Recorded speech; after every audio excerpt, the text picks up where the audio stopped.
花开花落自有时，缘去缘来总有因。大家好，欢迎收听《翠花的秘密》。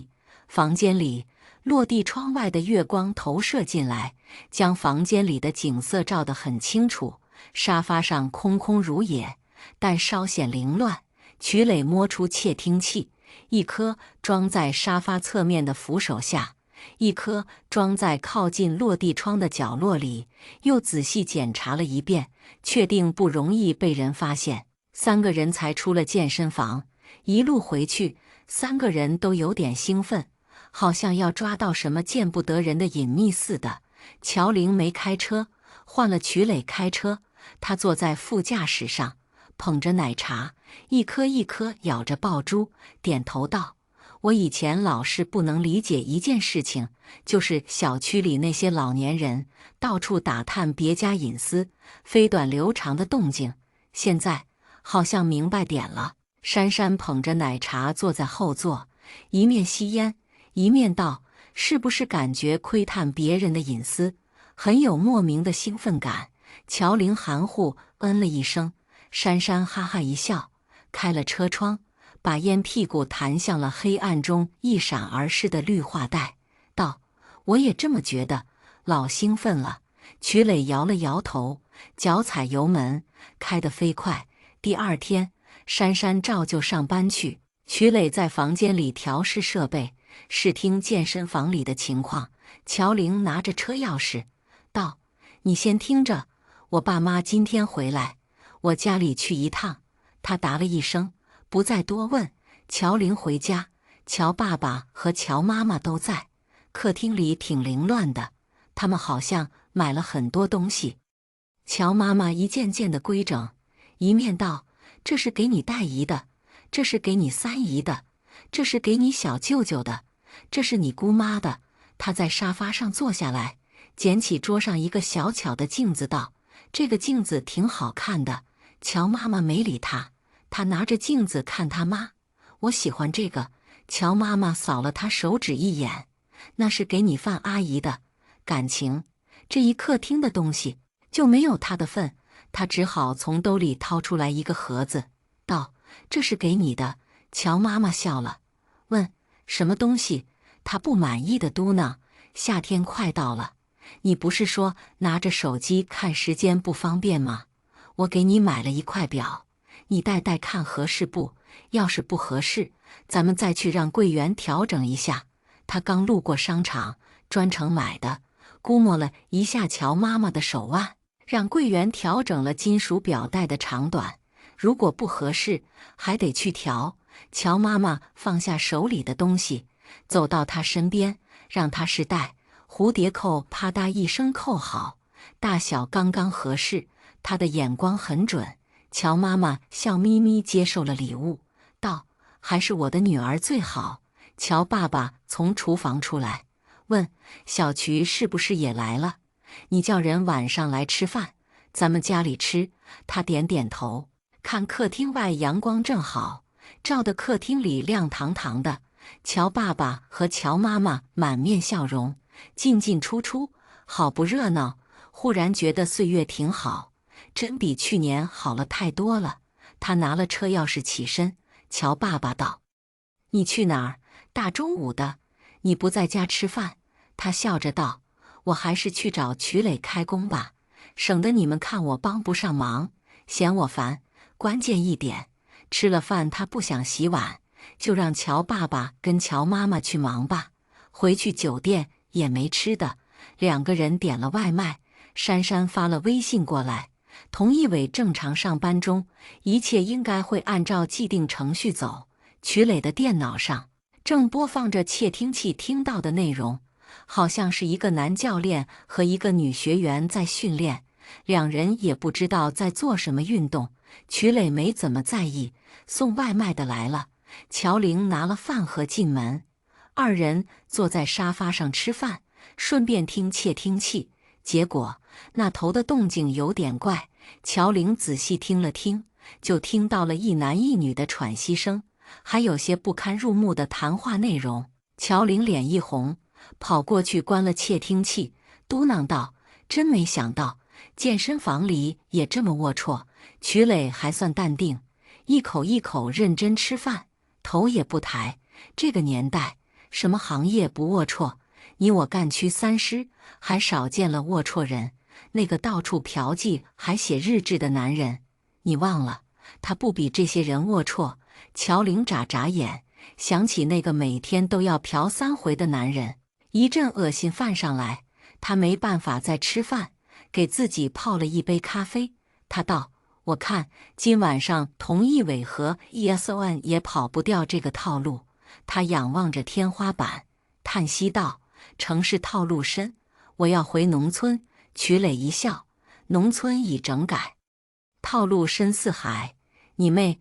乔玲骂了一声，自己先笑起来。珊珊发来消息，佟一伟正常下班，正常开车去了健身房，而珊珊没跟他顺路，就怕影响了他的心情。果然，他一个人进了健身房，找到了 ESON， 2个人现在外头大厅做了一些基础训练，才去的 VIP 包间。进了包间，2人的谈话很快传进了曲磊的电脑。曲磊和乔玲紧张地等在电脑前，既怕听到什么，又怕没听到什么，那种感觉很奇怪。然而，2人训练了20分钟后，谈话的内容就变了。叶松安道：“你那几个朋友，我一点都不喜欢，你下次不要跟他们来往了。”佟一伟正在进行某项运动，吭哧吭哧有点喘息。“什么朋友？我除了你，哪还有什么朋友？”叶松安被压得难受，发出哼哼唧唧的声音，就是叫珊珊的那个，还有他的朋友，一男一女。佟一伟没吭声，专注于运动。叶松安不满意嘟囔：“他们看我的眼神怪怪的，我总觉得不舒服。你那是心理作用，我怎么没感觉到？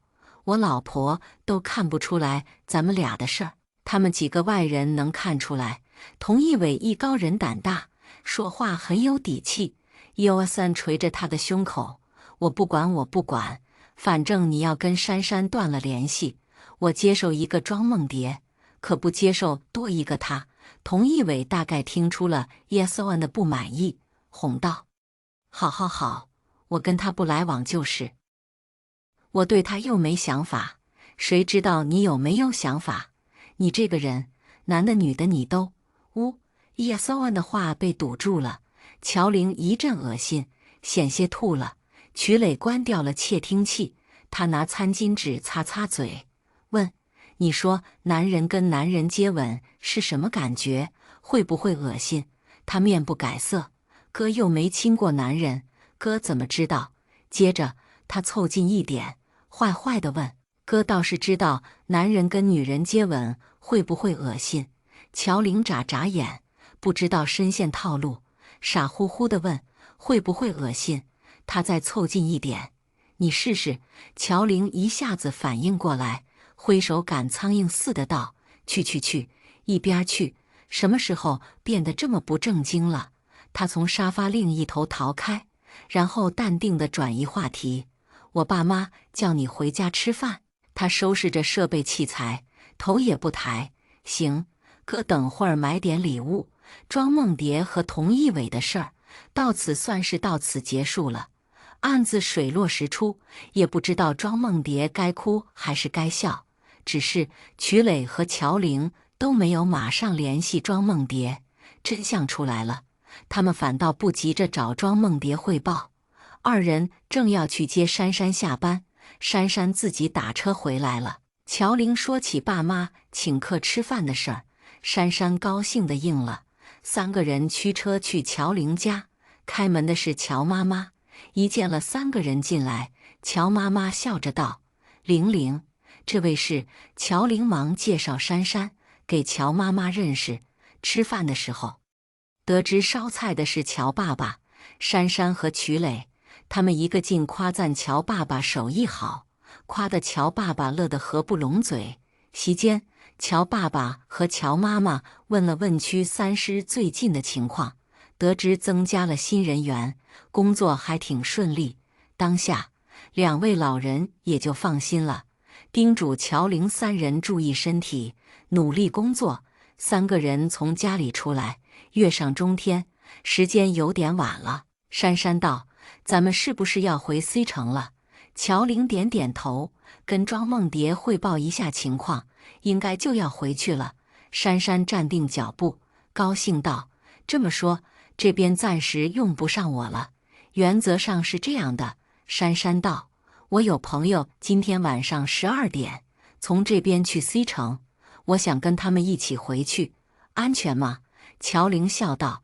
珊珊扬起眉毛：“都是我发小，一共4个人。”乔玲点点头：“那行，你先回去，这几天没事儿干，就当放你假了。谢谢老板。”“老板，我先走了，他们正等我呢。”珊珊毕恭毕敬跟乔玲鞠个躬，笑着跑远了。剩下曲磊和乔玲2人回去酒店。曲磊一边去拿车，一边道：“我看叔叔阿姨比上回见的时候精神多了。上回相见，2人还因为乔玲和王月的事儿闹心，现在大约是度过了那段焦虑期。”乔玲跟在他身后，嗯了声：“或许是吧。他们现在操心省心，都是因为我。我作死，他们就操心；我混得明白，他们就省心。这次……”曲磊没接话。第2天一早，2人约了庄梦蝶。庄梦蝶还是那副傲娇样子，可乔玲看她居然没那么讨厌了。“怎么样，查出来什么了吗？”庄梦蝶端坐在那里，俨然一个神自信的迷妹。乔玲和曲磊对视一眼，乔玲示意还是他来说吧。曲磊点了点头，接着乔玲清了清嗓子：“真是不好意思，我们区3师认输了。这次我们对您老公进行了全方位的跟踪和调查，对他进行了严密的性格分析，还派人潜伏在他公司对面，对他进行360度无死角观察。我们一连跟踪了他大半个月，却没能从他身上查到任何他出轨其他女性的信息。”他边说边观察着梦蝶脸部表情，还好无恙。然后乔玲故意感叹道：“他是真的只爱您一个女人，不管生活还是身体，您的老公也真的只有您一个女人。”听到此，庄梦蝶笑得很开心：“是吗？你们倒是说说，你们都是怎么查的？又具体查到了什么，从而确定他只爱我一个的？”乔玲真是佩服他的刨根问底，但还是把这段时间跟踪的情况跟他汇报了，又详细夸赞了佟一伟一番，说这个男人世间少有，奇货可居。庄梦蝶嗤之以鼻：“我早就说过了，区3师就是一个伪命题，这个世界上感情好的夫妻多的是，别以为世界上的男人都喜欢偷腥，很多男人根本不是你们认为的那样。你们这种行业活不久的。”乔玲想在心里骂一句傻逼，但不知道为什么，就是在心里也没能骂出口。庄梦蝶的老公对她的确很好，可是这种好里面到底有几分爱情，现在乔玲都不知道了。区3师也不是万能的，没办法剖析佟一伟的内心，他是只爱庄梦蝶一个女人，生活里也只有庄梦蝶一个女人。可他男女通吃啊，他的生活里还有另外一个男人啊，一个该理该气的男人，只不过区3师没告诉他而已。可是到底佟一伟男女通吃，是男女都喜欢，还是只喜欢女人不喜欢男人，亦或是喜欢男人根本不喜欢女人？区3师根本不知道，谁知道呢？没人知道，人们只知道他是24孝好老公，对老婆庄梦蝶有求必应，宠爱有加，也知道他们夫妻感情和睦，性生活和谐，没有一点局语。外人都说庄梦蝶3生有幸，嫁了个有钱的好老公，可区3师却也知道，这个好老公对 ESON 也有太多的情欲，花高价请 ESON 做健身教练，私底下却在健身房的小包间里干欢爱之事。花高价请 ESON 去国外旅游，给 ESON 买不菲的礼物，带 ESON 见朋友，跟朋友一起吃饭，听 ESON 的话，疏远对自己有兴趣的女人，包括 ESON 住的高档小区，到底是不是出自于童一伟之手？乔玲和曲磊根本就没去调查，他觉得已经没有调查的必要。一开始是觉得庄梦蝶很讨厌，所以非要在童一伟身上找点问题出来，才感觉屈三师心里舒坦。可惜到了这一步，乔玲和曲磊却都选择了为童一伟保密，不是他们不想揭秘，而是觉得这对于庄梦蝶来说太残忍。一个笃信自己的婚姻没有任何问题的幸福女人，一个被全世界羡慕的女人，一个活在快乐中的女人。乔玲真的不愿意将她推入噩梦的深渊，不愿意将她从美梦中打醒。如果她的婚姻是一张150分的试卷，捂住 ESON 这张背面50分的 B 卷，单看她和童一伟的 A 卷，不就是一张100分的满分卷子吗？生而为人那么难，能得100分的人太少了。活着本来就不容易。乔玲想，与其让庄梦蝶痛苦，不如直接承认屈三师失败得了，就让这个女人继续相信婚姻的美好，世界的美好，人性的美好吧。谁让她叫庄梦蝶呢？现在才知道，叫这个名字的人或许根本不是任性好命，而是一直住在梦里，梦中人，梦中蝶。庄梦蝶从来就没有看清楚过人生。三个人坐在咖啡厅中，庄梦蝶傲娇够了，站起身道：“好了，这次的调查我很满意，连你们屈三师都调查不出东西，那说明我的老公他没有任何问题，间接也说明了他真的很爱我。我们的感情真的很好。”他看着乔玲的眼睛道：“谢谢你，乔总。”乔玲刚想说不客气，庄梦蝶叹息一声，抱歉道：“可我不想祝你事业顺利，因为那意味着太多的人会很痛苦。我希望小三少之又少，幸福的人越来越多。希望某一天你们能改行，干点别的。”哈哈，他站着，乔玲坐着。乔玲仰起头看着他，看着他尖尖的下巴，笑起来。庄小姐花了8万8，我们却什么都没调查出来，要不尾款就不给了吧，算是我们没达成您合作目的的质量扣款。不，庄梦蝶摆摆手，摸出手机来，你们做得很好，我很满意，这钱我花得很值得。庄梦蝶转账成功，晃了晃手机，再见。他往咖啡厅外走去，走了几步，又回头道：“不，最好再也不见。”话说完，袅袅挪挪地走了。乔玲望着他的背影，怅然一笑。曲磊看着乔玲的侧脸，忽然道：“后悔了吗？”他转头促狭道：“后悔了，可惜屈三师能反悔吗？当然不能，否则岂不是砸自己的招牌？不管干什么，下定结论之后，最好不要反复更改，这会让人觉得很不专业。屈三师一直都那么专业，乔玲可不愿意在这件事上显得自己一点都不专业。他喝完杯子里的咖啡，起身道：“走吧，我们也该回去 C 城了。”二人很快收拾了东西，驱车回去 C 城。临行之前，给乔爸爸和乔妈妈打电话，夫妻俩在电话里很惊讶，这么快就走，还没在家好好待几天呢。乔玲笑道：“不待了 ，C 城还有很多工作要赶呢。”挂了电话，曲磊开车飞快，他道：“我这次回家，第一件事就是写一篇公众号文章。”曲磊怔了怔：“你不是要瞒着庄梦蝶吗？这么一写，还不得穿帮？”他摇摇头：“我才不写童一伟呢，要真写了，我们的好意也就没用了。”他转头看着窗外飞驰而过的风景，道：“我打算用小亮上回给我提供的素材，写一篇文章。小亮是刘昊然的朋友，那个小狱警。文章当然是关于监狱生活的。至此，曲磊没再多言。他拿起手机，忽然想起了什么，拨出一串号码。电话那头传来女青年欢快的声音。他问：“小美，你跟小亮怎么样了？”“玲玲，你说什么呢？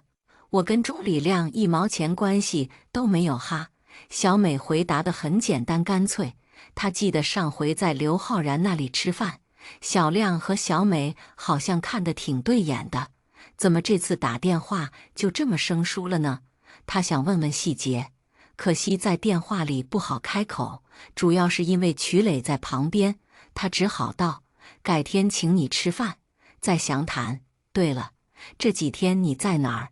小美隔着电话笑：“我在北京呢，忙着呢，过几天回来。”回到 C 城，乔玲立刻开始着手公众号文章的撰写，删删减减写好了初稿，又仔细检查修改了多次，这才发布在公众号上。刚发出去，就有粉丝留言询问关于他这次原创文章为什么不是驱三师驱逐小三的内容。他只好在评论区里回复大家，因为客户要求保密，所以本期的文章不涉及小三。很多粉丝感叹，还是看打小三有意思，希望他多接些业务，多写点关于小三的文章。但也有粉丝表示，乔玲写什么文章都写得传神，他们很喜欢阅读。做公众号写文章原本就是这样，有人喜欢，有人讨厌，能留下来的粉丝对驱三师都有一份发自内心的认可，他还是很欣慰的。筛选了一些留言，收获一些打赏。敷面膜睡觉的时候，却看到刘昊然在文章底下留言，不轻不重的几个字，大概就是支持他、关注他的意思。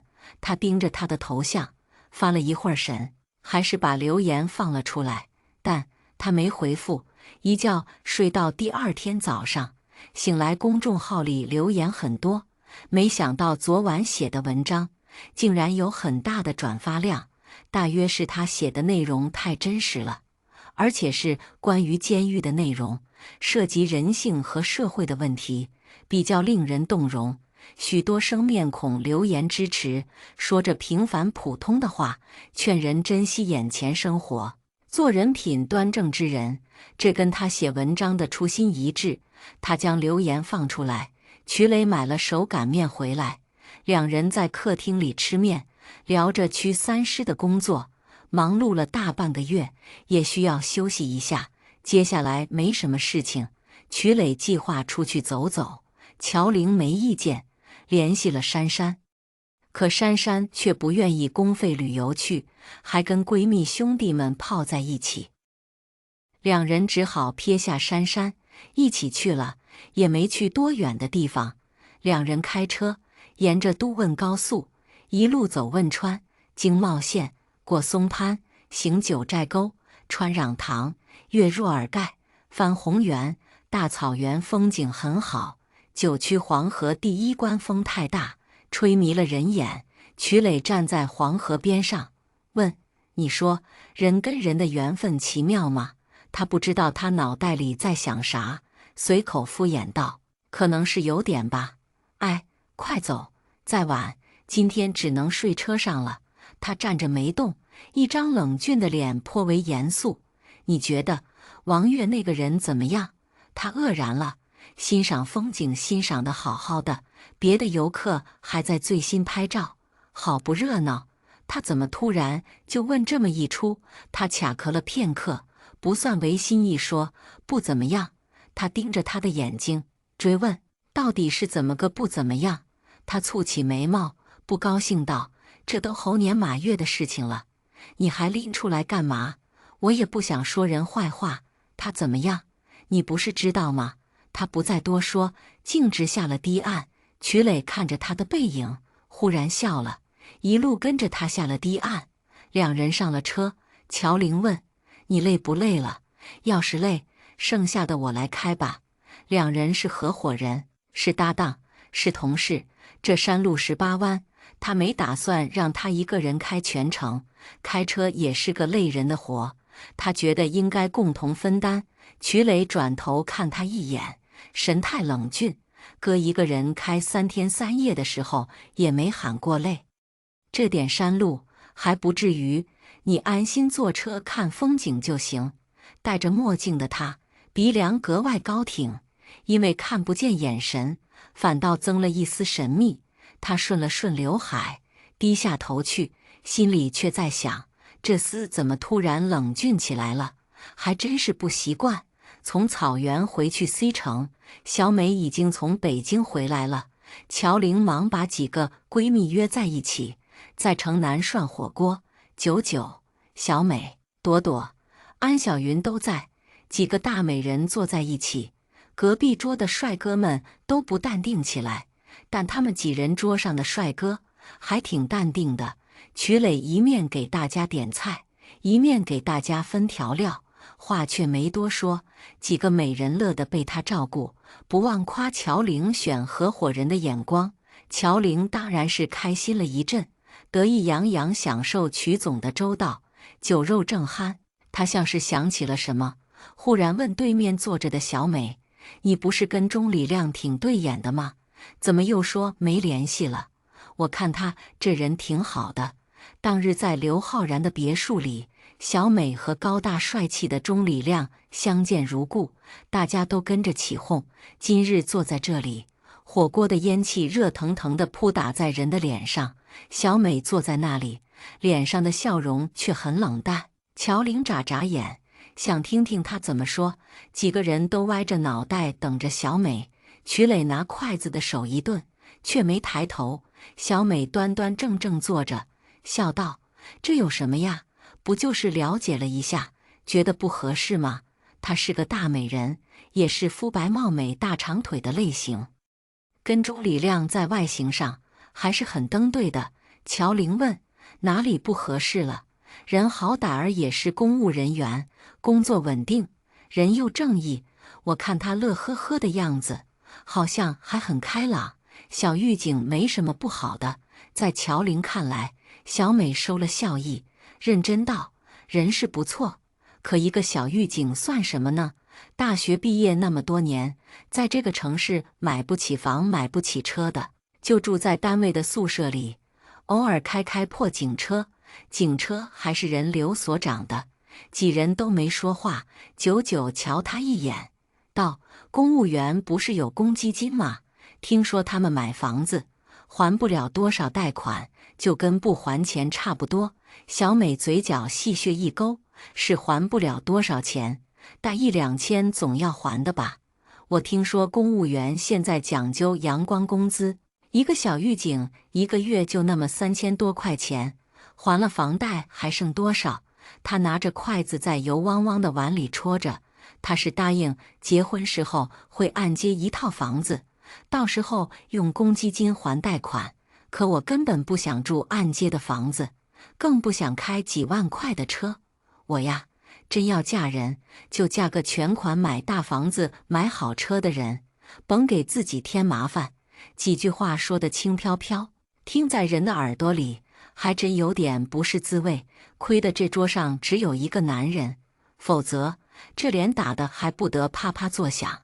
讲真，房价这么高的时代，20几岁就能靠自己全款买房买车的人真不多，别说靠自己，就是拼爹拼妈，在大城市全款买车买房的人都少之又少。乔玲的翡翠港还欠着按揭款呢。在座几位，也就是安小云安老板有全款的房子车子，还有合伙入股的公司，其他几人都多少欠缺点。朵朵抬起眉毛，看着小美的脸，忽然道：“人家婚前全款买房买车，也不会加你的名字啊，跟你有什么关系呢？一起按揭的房子，好歹还是共同财产。”小美笑了笑，脸色很平静：“不加名字有什么关系？我又没出钱，人家不加我的名字多么合理正常。我现在供着的房子，不也是婚前财产吗？我也没打算让谁帮我还钱，也不打算加谁的名字啊。一句话噎着朵朵，一时半会儿说不上话来。朵朵，她是在座唯一有男朋友的人，换句话说，她是近期很可能结婚的人。他们现在住着的房子就是男友按揭的，但据说结婚的时候是要加他名字的。两人关系好的蜜里调油，大概很快要通知大家喝喜酒了。这时朵朵脸色冷了点，笑着：“我反正是不能苟同你的意见，真像你这么现实，这社会好多男的都别想结婚了，难道结婚就是冲着享清福去的吗？”而朵朵和小美都不是本地人，两人甚至并不是 S 省的人，想要在这个城市站稳脚跟，那是需要花费很多力气的。或许是朵朵的话有点冲，剩下几人忙要岔开话题：“菜都凉了，快吃快吃。”安小云岔开话题，乔玲眼睛眨了眨，打着哈哈给朵朵夹菜：“来，这个蔬菜你最喜欢的。”又给小美夹菜：“来来来，你最喜欢吃肉，多吃点。”小美不接，放下了筷子，看着朵朵道：“我从来没想过结婚是去享清福的，否则我怎么会自己先买了一套房子？”她正色道：“但是我这么努力，不是为了结婚去受苦的，我只是觉得结婚了，将面临生儿育女，面临婆媳关系，面临三姑六婆等等问题，我不希望过得那么糟心。”他转而看着在座的几人，道：“这些问题都是需要有一定经济能力才能解决的。难道我要挺个大肚子，挤公交车去挣钱，或者从牙齿缝里抠出钱来买廉价内衣，或者去菜市场买豆芽菜跟大妈讨价还价？”没等大伙表态，他仍然笑着：“你们有没有想过，怀孕之后你可能跟别人不一样，会有很大的怀孕反应？我有个同事怀孕了，吃啥吐啥，一直到生孩子都没办法工作，只能在床上躺着。生孩子的时候大出血，进了 ICU， 孩子也一起进了 ICU。到此，他有些激动起来。我还有个朋友，因为婆媳关系不好，被婆婆气得孕期6个月早产，生下一对双胞胎。母子3人都进了 ICU， 结果住了1个月，还没出月子就花了40万。出月子之后，卖车卖房卖铺子，到处借钱，到处筹款，前前后后又花进去80万。直到孩子8个月的时候，孩子死了。话落，足以让座中人都惊呆了。一群没结过婚、没生过孩子的人，无法想象婚后的生活。你们不信吗？我也不信，可这些都是我亲眼看到的，这就是生活。如果你们是当事人，你们能保证自己平平稳稳度过这段时期吗？小美直白地表达，谁也不敢保证。小美叹一口气：“朵朵，我没想吓你，你们都是我的好朋友，我只是把我的想法告诉你们。有时候，你们以为的爱情，它根本不能承担任何的风险，真正能够承担风险的是钱，是你所嫁之人的底气。他们有吗？钟礼亮应该没有。如果小美因为怀孕反应不能上班，她可能连养活老婆孩子都苦难，因为要供房贷，因为还要养自己，因为还要接济一下家乡的父母，或者因为有了孩子，他们还需要一辆车，这样孩子疾病的时候，不用在暴雨或者烈日下苦等公交车，因为没钱打车，或者路途太远，耽误孩子治病。那时候，他们还将背上车贷，生活会压得他们喘不过气来。朵朵不再说话，不仅是他，在座几人都没说话。久久咦了一声，道：“我他妈竟然觉得你说的很有道理，可能是觉得自己的三观跟着有了点问题。”他低下了头，装模作样的给自己夹菜。朵朵和小美都没再说什么，大家忽然开始闷头吃饭，气氛一时变得有点尴尬。打破尴尬的是乔玲，谁叫她心眼大呢？对了，刘昊然好像也是单身，小美你要不要考虑一下刘昊然？长着娃娃脸的刘所长，前段时间才请他们去了别墅吃火锅，他们当然记得。小美愣了愣，才抬起头，眼神很奇怪，试探性问：“你没意见？”乔玲眨眨眼，脸色更奇怪：“我没意见啊。”其余几人都看着他，像是在看一件稀罕物。隔了一会儿，安小云才道：“刘昊然他不是对你那个。”安小云支支吾吾的，没好往下说。大家都知道刘昊然在追乔玲，只有乔玲她自己不知道。别瞎想啊，我跟他真的是清白的，人家还真没追我，我压根就没这感觉。乔玲赶紧澄清，几个人都像看外星人一样看着他。这时瞿磊给他夹菜，刚烫的鸭肠，快吃。他忙埋下头吃菜。小美笑起来：“你要真没意见，我可上了呀。刘所长就是个典型的黄金单身汉，你这人有眼不识金镶玉，认不得宝贝。”乔玲没答话。几人吃完了饭，各自回家。朵朵的男朋友来接，小美热情地跟人道别，丝毫看不出来吃饭时候的局语。久久，安小云都走了，只剩下乔玲和小美。乔玲道：“照你这个意思，你是很看不起朵朵的男票了。”小美摇摇头：“没呀，我挺喜欢他们的呀，这分明就是言不由衷。”乔玲凄了一声：“你刚说的话，我可记着呢。”小美扑哧笑了：“我很喜欢他们这样共同奋斗的爱情，只不过我的安全感没有朵朵多，所以我不敢要。”打车离去。小美从出租车的车窗探出头来：“过段时间我也打算买辆车，到时候你帮我选选。”乔玲忙应下来：“好嘞，到时候带上我一起，我给你看车。”小美捂着嘴巴笑，调皮道：“叫上刘所长一起。”乔玲愣在那里。出租车绝尘而去，留下他和瞿磊傻站在路边。“走吧，回去吧。”瞿磊说道。他眨眨眼：“反正也没事儿，走，咱们吃烧烤去。”刚吃了火锅出来，有些人准备去吃烧烤。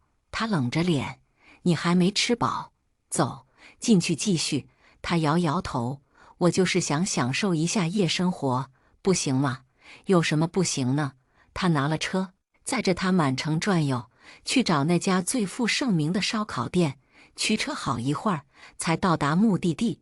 两人根本不饿，点了一些菜，让店家去烤着。乔玲要了几瓶啤酒，要跟瞿磊喝。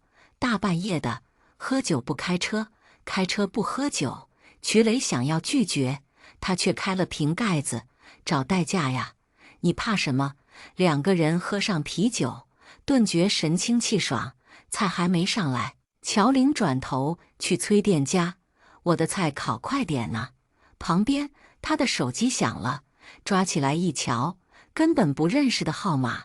他想挂断，可一看手机上也没标记什么推销之类的，就按了接听键。“喂，是乔玲吗？赶紧回来，有人找你。”半夜三更的抱着个奶娃娃，吵着邻居睡不着啊。是个大妈的声音，他好像在哪儿听过，可惜一时半会儿愣想不起来了。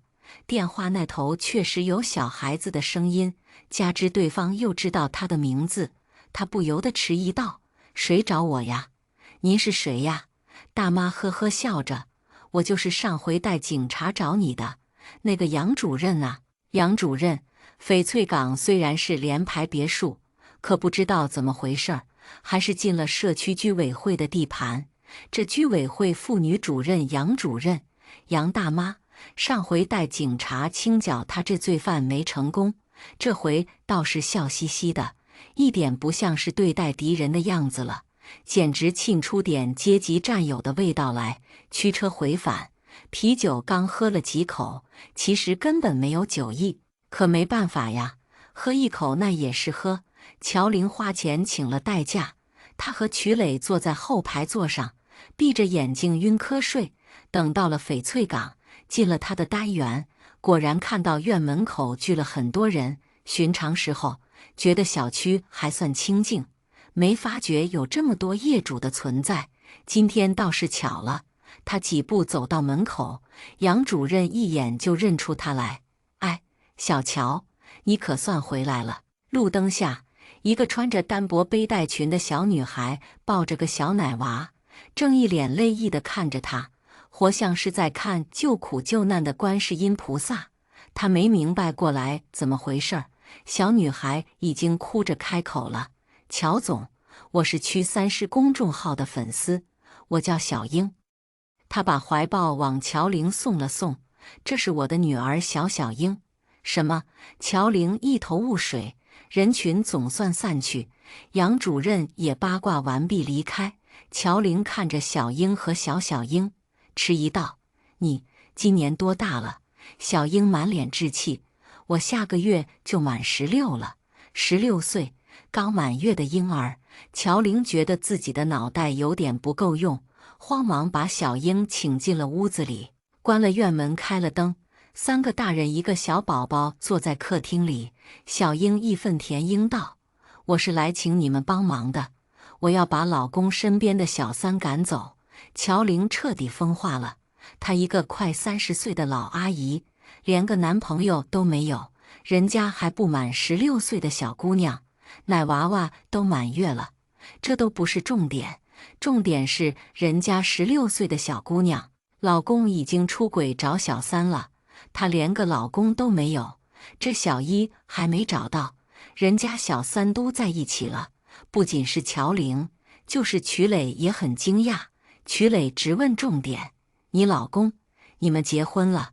小英哭哭啼啼：“没有，可我们都摆过酒了，我们是合法的，这也无可厚非，很多地方都是这样，亲朋好友不认结婚证，只认摆酒席，只要2人摆了酒席，就算是结过婚了。”曲磊眨眨眼，有点头痛，问道：“你半夜3更到我们这里来，你是怎么找到我们的？”小英怀里的小奶娃哭了，她忙哄着怀里的孩子，一面熟练地拍打着孩子的后背，一面回答：“我的司机开车送我来的，小杰在翡翠港门口，我没让他进来。”小英擦干了眼泪，气愤道：“你们一定要帮我把小三赶走，要多少钱都可以。”乔玲迟疑了片刻，轻声道：“我。”小英站起身，好像生怕2人看低了他似的：“我爸爸是 C 城钢材城的老板，整个 C 城地区的钢材都是我们家垄断的。你们只要能把小三赶走，花多少钱我都愿意。”他啪嗒摸出手机，打起电话来：“小杰，把包给我提进来。”乔玲和曲磊还不知道是个什么情况，一个年轻的高个子男人已经到了院门口，进门把黑色的公文包往沙发上一放，一言不发退到了门外。小英打开包，让乔玲看：“我钱都带着呢，这是20万，你们赶紧跟我签合同，我要把那个狐狸精赶走。真金白银摆在沙发上，不赚钱的人是傻子。再说，小英只有16岁，已经是奶娃娃的妈妈，谁这么恶心，竟然要抢她的老公？这不是欺负人吗？”乔玲和曲磊劝她冷静一下，千万别激动，毕竟这很影响小奶娃吃奶呀。小英总算安静下来，抱着嗷嗷待哺的小孩子，开始诉说自己的情况。一番话说了2个小时，乔玲和曲磊算是长了见识了。原来小英不是一个学习很好的姑娘，这让一门心思想要送她出国留学的爹妈很心痛。可有什么办法呢？她毕竟是亲生的闺女，不爱学习也就不爱学习吧。所幸他们家是 C 城的钢材供货商，整个 C 城需要买钢材的公司都需要从他们手上买钢材，跟他们关系搞好是一个，另一个就是钢材交易都是现款现货，所以他们的资金流很大，实力很雄厚。说白了，他们家有钱，这直接或间接体现在他爹妈对他的管教上。读书的时候，基本上都拿金钱刺激他上进，现在不读书了，也只能拿金钱给他挥霍了。他虽然只是一个学生，但一个月的零花钱是雷打不动的10万。自从他不读书，成天在社会上跑动，零花钱上升到每个月20万，而且还常常透支信用卡。她老公小林就是她在社会上玩的时候认识的。据说当时一群社会小流氓不知道小英的底细，对她拉拉扯扯，想要强行撩妹，随便小英怎么发脾气打骂拒绝都没用。社会小流氓的头非要把她带出夜场。小英不是夜场的公主，而是夜场消费的客户。客户经理帮着劝解，却没有一点鸟用。那社会小流氓白道黑道有点路子，客户经理不敢太过得罪。当然，客户经理也不了解小英的底细。而小林恰好就是那个时候出现的。他本来是去应聘夜场少爷的，被朋友带到大厅，一眼看到小流氓拉扯小英，就冲了上去，几拳砸下去还不解气。看到把抬小妹制作果盘的水果刀，一把抓住就捅了小流氓一刀，一刀不偏不倚，捅在肝脏上。这下子小流氓当时就不好了，救护车把几个人一起拉到医院里，警察带走了小英和小林。审讯室里，警察盘查过后，小英问小林为什么要帮他出头，他傻乎乎地说，因为小英长得好看。小英的确很漂亮，从幼儿园开始就是班花，一直长到中学毕业，满世界乱跑，也都是最好看的姑娘，又年轻又漂亮又有钱。但能够为了她的漂亮捅人刀子的男人真没有。最后小林当然屁事儿没有，小英的爹托关系找人脉，跟小流氓一帮人达成了庭外和解。接着小英赔偿了小流氓80万，小林跟着他走出了法院的大门。这事就算了。从那之后，小林跟他就好上，本来是一个单身小姑娘满世界乱窜，改成了2个小屁孩满世界乱窜。小英的爹妈阻止了好几次，禁止小英和小林谈恋爱，说小林根本不适合她，只不过贪图她的钱和她的美。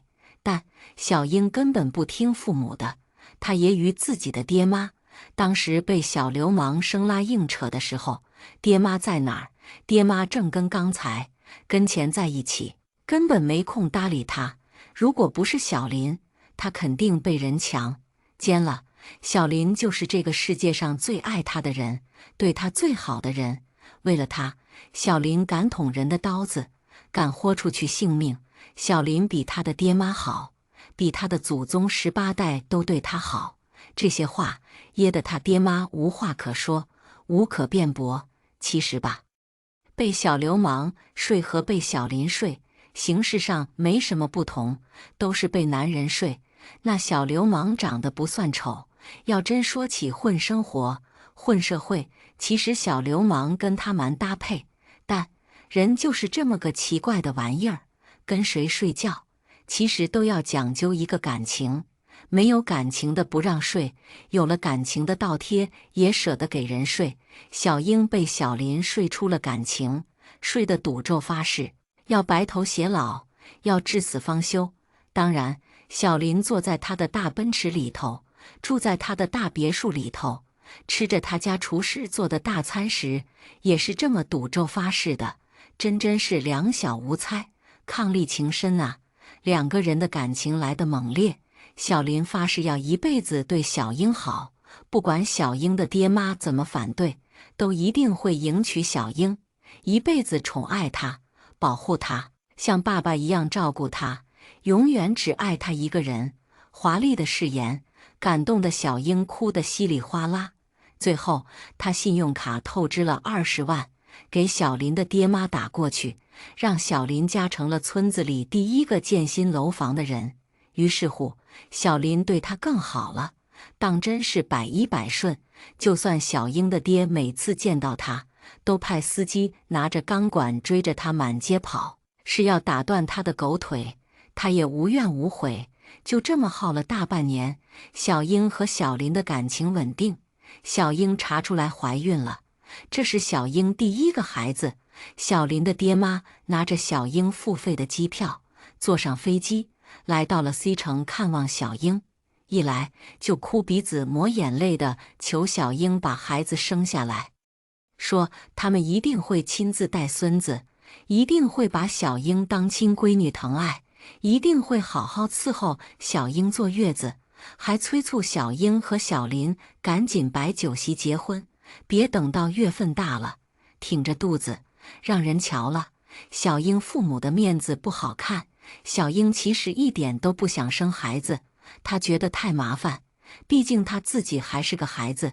可小林和小林爹妈都哭啊，哭得大浪滔滔，长江滚滚，一家三口像奴才一样跪在他面前，稀里哗啦的赌咒发誓要对他好，好一辈子。15岁的姑娘，哪知道一辈子究竟有多长？不过3、5年，就是她意识里的一世光景。她答应了，她的爹妈没办法不答应，一个非她不嫁，一个非她不娶，连外孙都揣肚皮里了，能怎么样？小英的爸妈提出来，结婚可以，生孩子可以，但是孙子必须随小英姓。为了避免暴露小英土豪的真实身份，暂时不透露他究竟姓什么。小林答应了，但有个条件，国家不是开放2胎了吗？如果再生第2个，必须跟小林姓，第1胎还在肚子里呢，哪里说得上第2胎的问题？小英的爹妈几乎要气死，但是小英没有意见，他们只好勉强答应。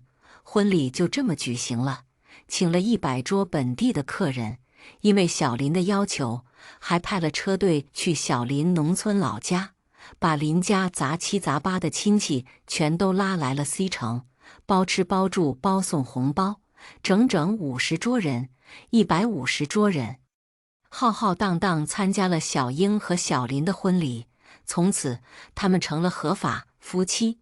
小英专心在家生孩子，小英的爹见小林成了他们家的人，偶尔做生意会带着他，结果小林总是推说有事，不肯跟着去，要么跟着去了，也是顶着大大的黑眼圈，呵欠连天，连客户讲什么都不知道。多几次，岳父见他根本无心生意，也不是做生意的料，只好打消了这个念头。但零用钱20万，1分不多给，限制着他和小英的开销。就是处在这个时候，小林居然在小英怀孕期间出轨了。出轨的地方，说来好笑，就是小林和小英第一次遇到的那间酒吧。女孩子比小英小2岁，也就是小英当初遇到小林时候的年纪，14岁，暂且叫她小娇吧。本来小英是不知道这个事情的，小娇有一天趁小林睡熟了，偷拿了小林的手机给小英发信息，贼精的发一条视频信息，小林跟他睡在一张床上的视频，而且发完了就删了。小英当时正在给孩子喂奶，看到信息气得爆炸，打电话过来，被小娇开了静音，最后关机。没错，自打小英怀孕生女，小林就总找借口出去，不是在哥们家吃饭，就是在亲戚家喝酒，经常彻夜不归。小英怀孕之后，反应很强烈，整个人像是吹了气的气球，一点一点肿了，直到生了女儿，水肿也没消多少，又因为要喂奶，比从前憔悴了很多。月子里的她虽然有2个月嫂，还有1个保姆帮忙，但过得并不轻松。忘了说，承诺要亲自带孙子的小林父母，整个孕期借口农活太忙，并没来看望她。后来她生了女儿，他们更是不曾露面。他住在月子中心，他们连医院都没去过，没有看过孙女一眼，当然更别说帮他带女儿了。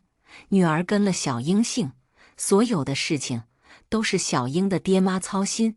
这段时间生意又特别忙，小英爹妈为了小英生孩子的事情耽误了不少生意，可这些都没办法，谁叫一切都是小英自己选择的呢？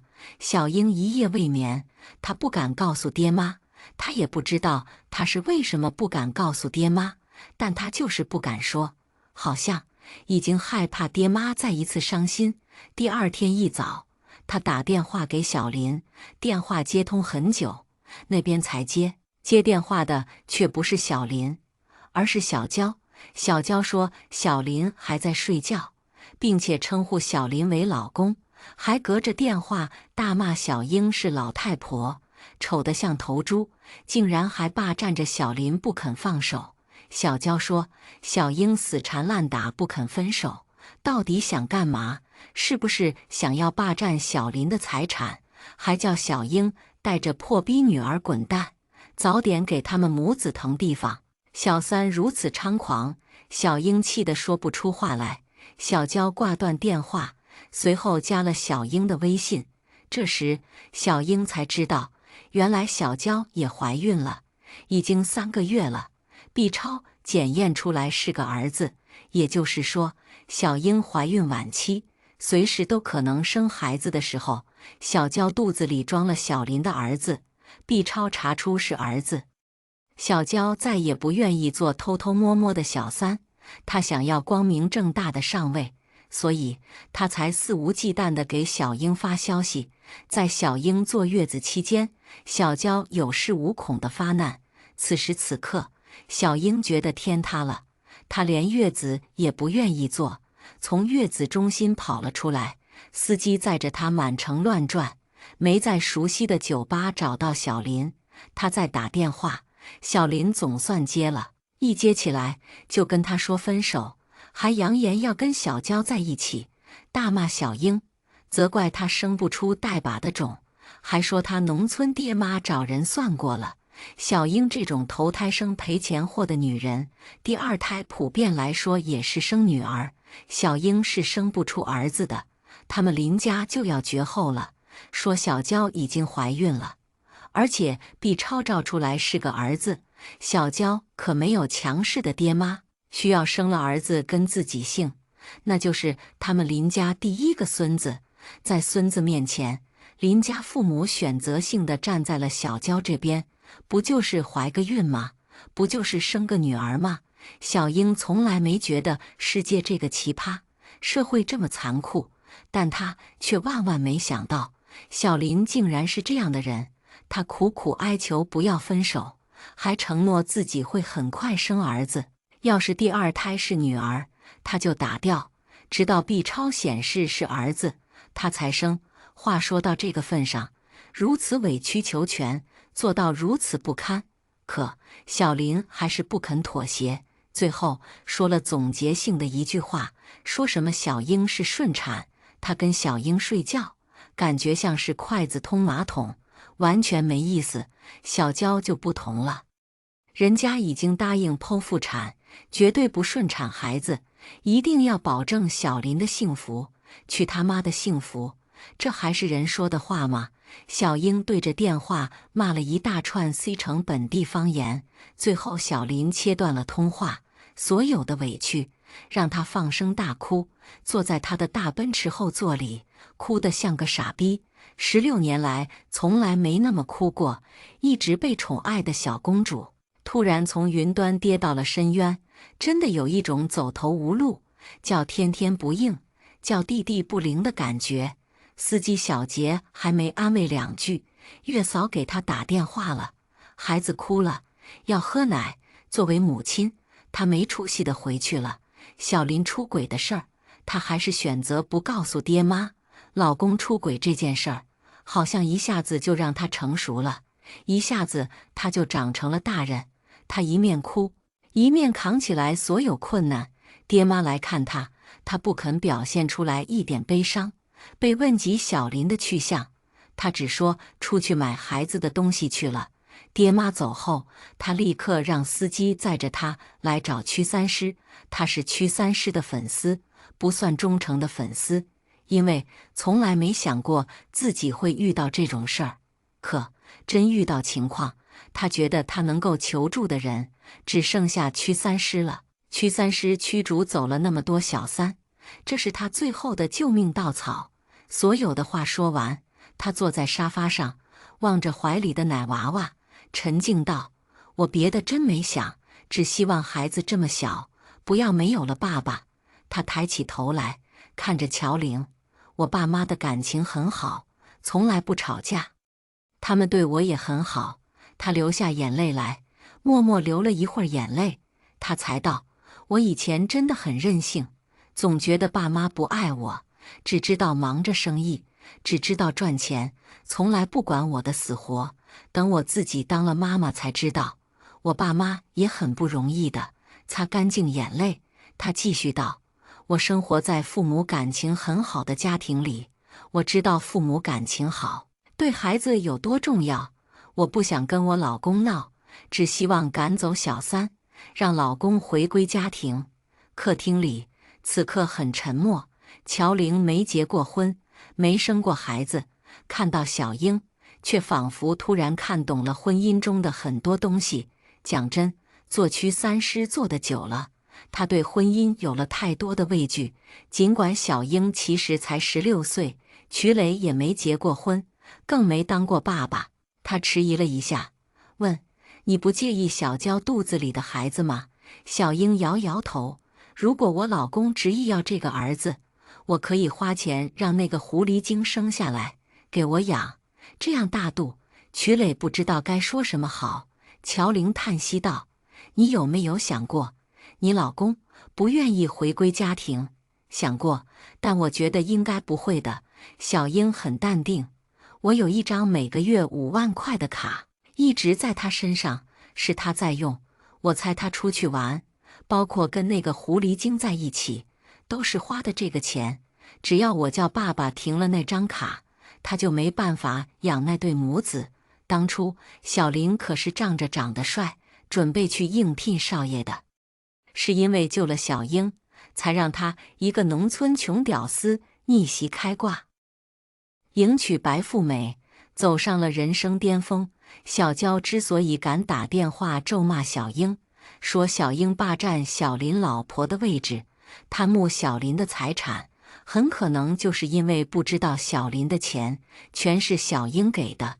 每个月5万块，在 C 城，一般的白领也不能赚这么多钱。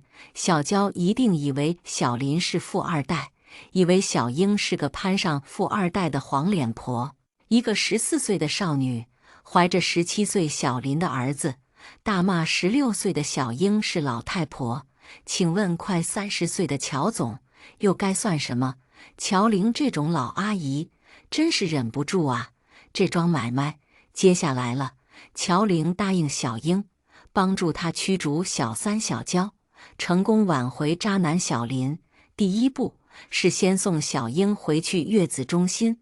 送小英出门的时候，夜晚的风有点大，天空中飘起细密的小雨，雨丝密密麻麻打在人的身上脸上，冰冰凉凉，有了寒意。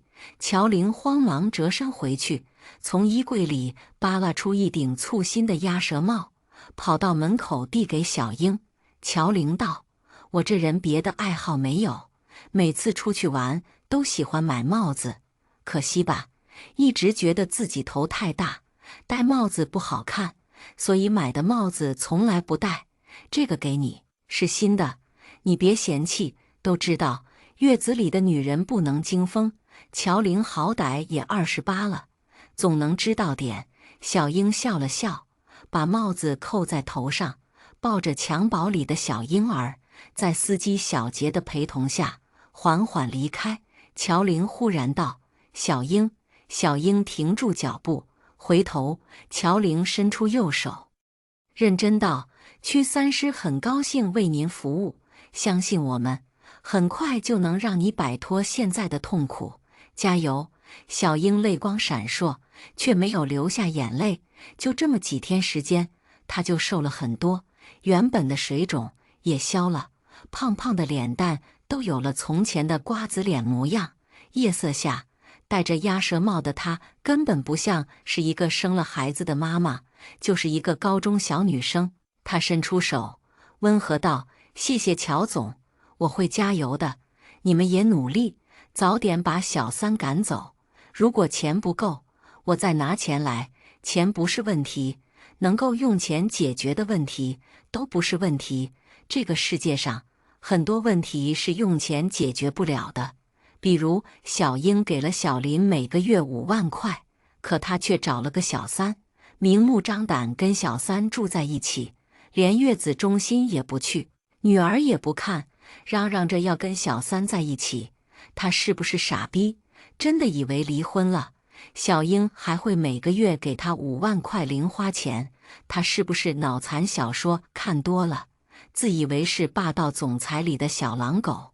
乔玲真是佩服这样的傻逼男人。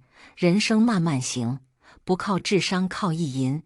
小英走了，乔玲和曲磊把小林的资料调出来，仔细研究了一下。乔玲道：“咱们从哪个地方着手？”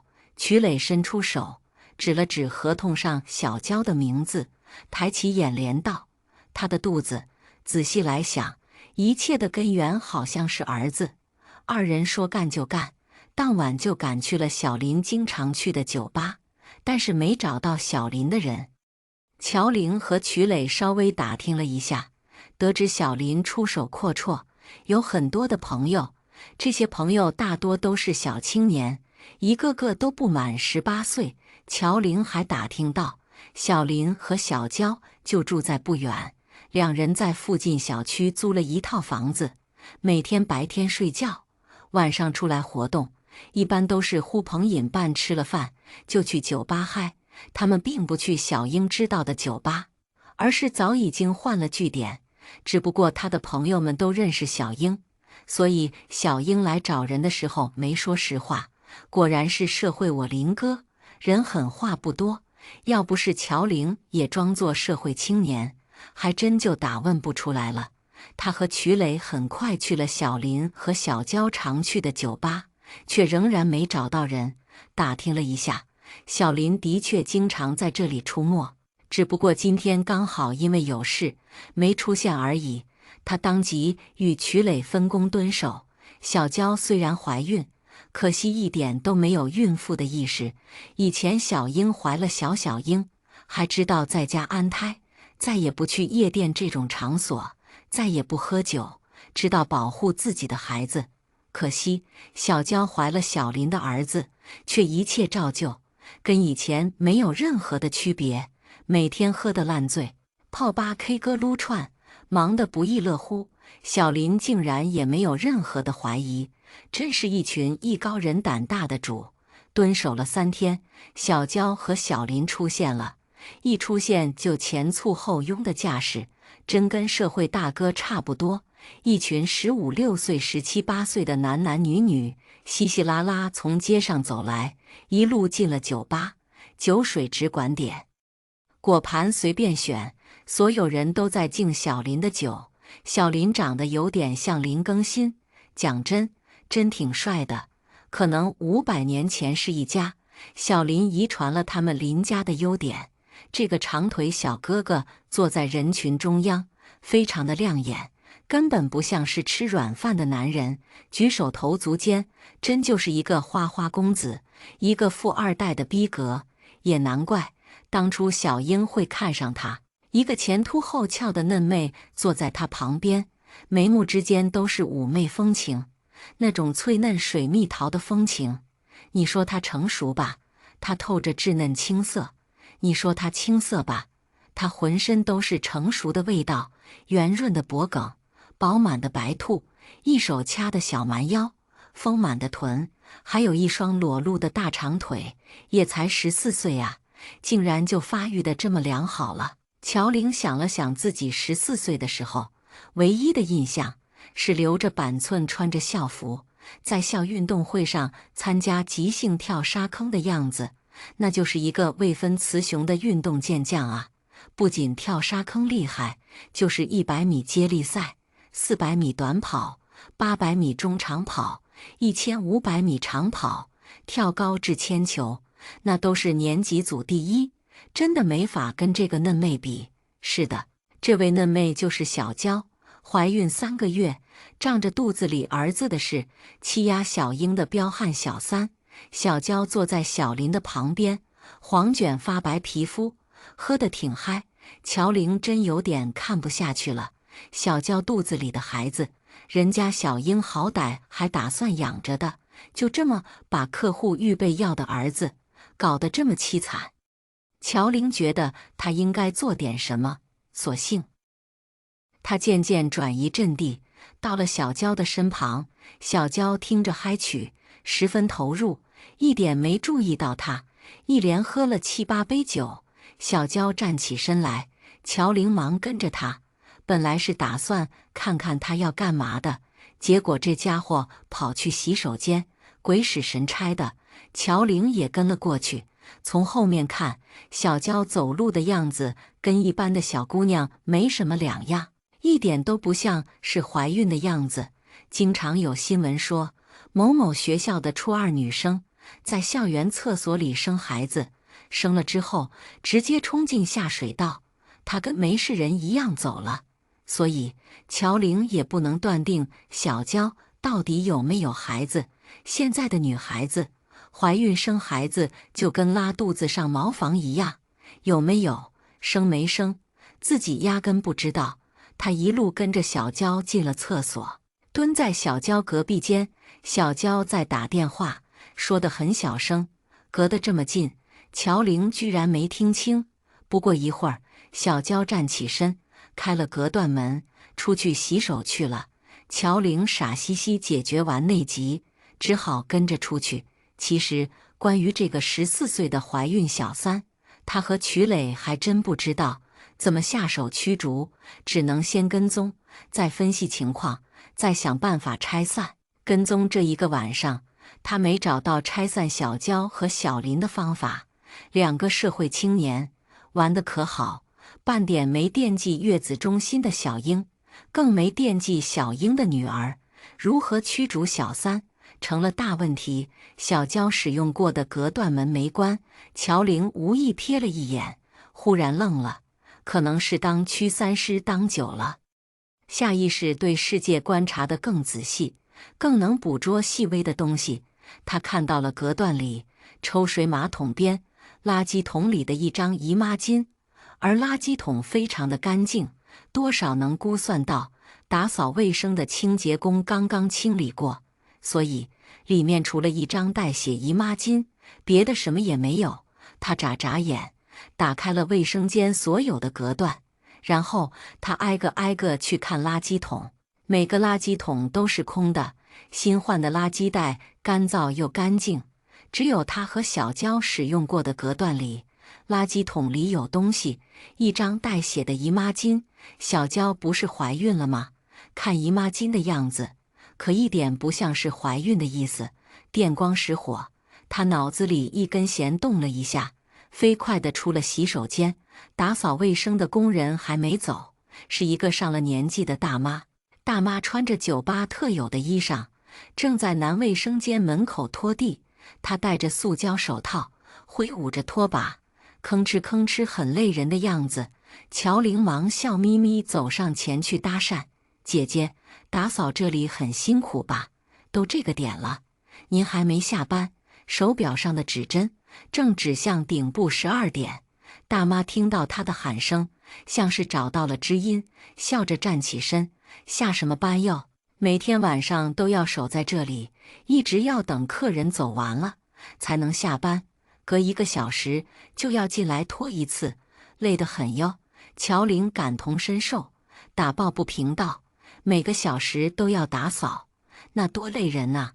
直接等客人走了再打扫不就得了？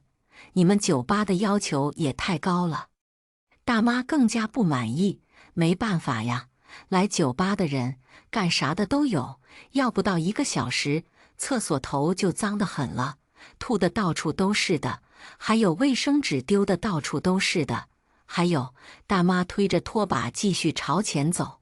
这些人没素质的多呀，稍微不打扫，别的客人投诉，经理又要扣我的工钱。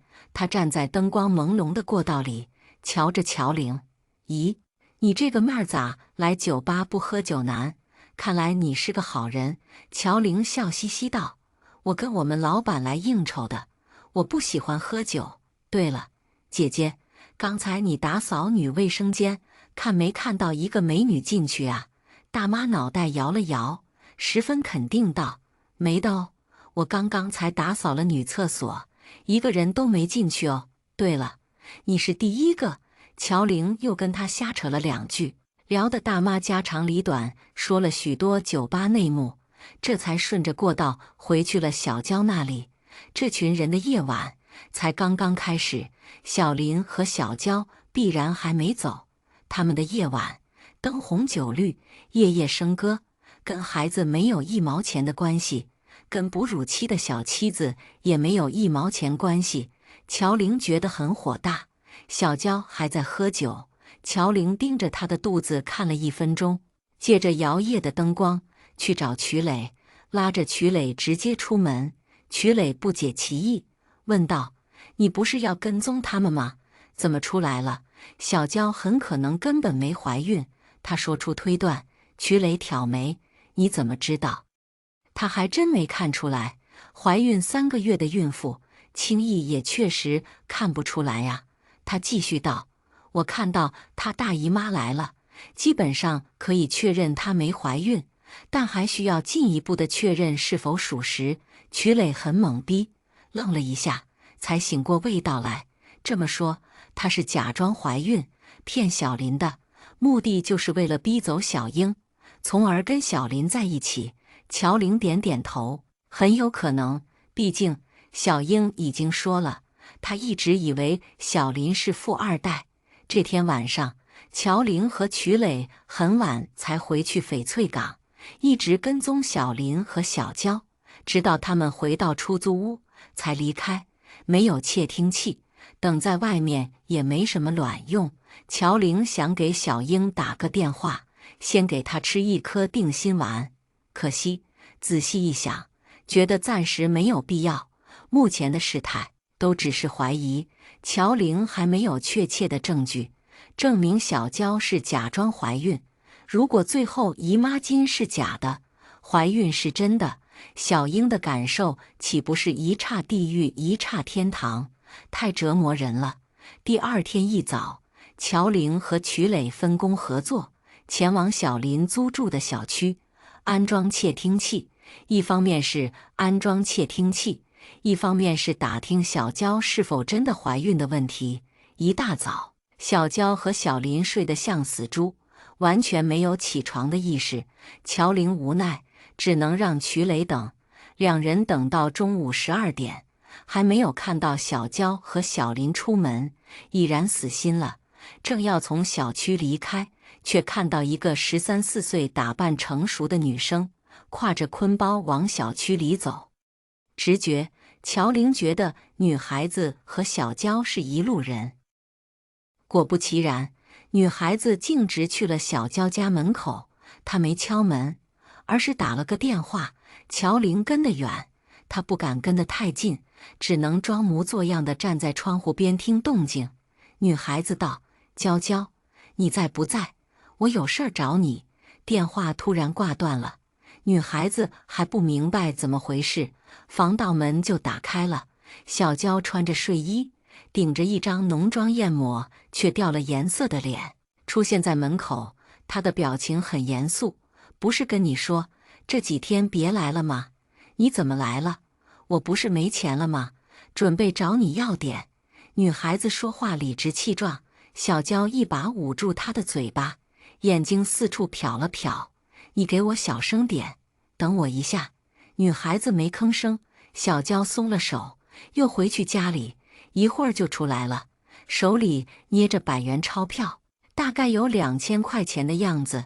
小娇把钱递给女孩子，皱眉不高兴道：上回才给了你5000，你怎么又没钱了？省着点用。这些都是我从他钱包里拿的，拿多了，他知道了不好。”女孩子气了一声：“你都攀上富二代了，装什么穷啊？”他敲了敲小娇的肚子，得意笑道：“装的可真像，我看你的枕头得塞大点的了。”指了指自己的肚子，女孩子道：“你看，有这么大了。”小娇几乎是炸了起来，推着女孩子往电梯井去，叫你别找我，别找我，你不知道吗？要是穿帮了，你就别想拿钱。我这几天大姨妈来了，我正烦着呢。女孩子翻个白眼：“吃某某某避孕药牌子啊，吃了能推迟姨妈期？你拖一天算一天呐！滚滚滚！我知道了，我的事情不要你操心。”小娇发火了，女孩子只好转过身，踩着高跟鞋，娉娉婷婷地走了。乔玲大吃一惊，一直看着女孩子进了电梯，乔玲才从楼梯往下走。她按着耳塞道：“曲总。”拦住那个女孩。等她下来小区门口，曲磊已经拦住了女孩子。曲磊也是大长腿的帅哥一枚，可惜女孩子抖着烟熏妆上的假睫毛，冷淡道：“让路，大叔。”曲总一口老血险些喷出来，好在他忍住了。“你跟8楼的小娇到底是什么关系？”“没什么关系。”女孩子的表情很冷漠，神色也很警惕。她继续道：“没关系，你找他拿什么钱？”女孩子伸手去翻坤包里的烟盒，找到一个打火机，她头也不抬：“关你吊事。”乔玲上前一步，挡在了曲磊跟前，笑道：“缺钱。”女孩子不吭声，点燃了一支烟，吞云吐雾一会儿，才弹着烟灰道：“大叔大妈，你们再不让路，我他妈可要报警了呀！我还不满14岁，信不信老娘告你们拦路抢奸？”说到后面，他的声音很大。幸好这个点没什么业主经过，乔玲脸上的笑容却没变，抓着1万块伸到女孩子眼前晃了晃，和颜悦色开口：“你肚子里揣着儿子，谁敢强奸你呀？只要你把跟小娇的事儿说清楚，这1万块就是你的。”女孩子一愣，脸上的戾气明显减弱了下来。她盯着乔玲没回话。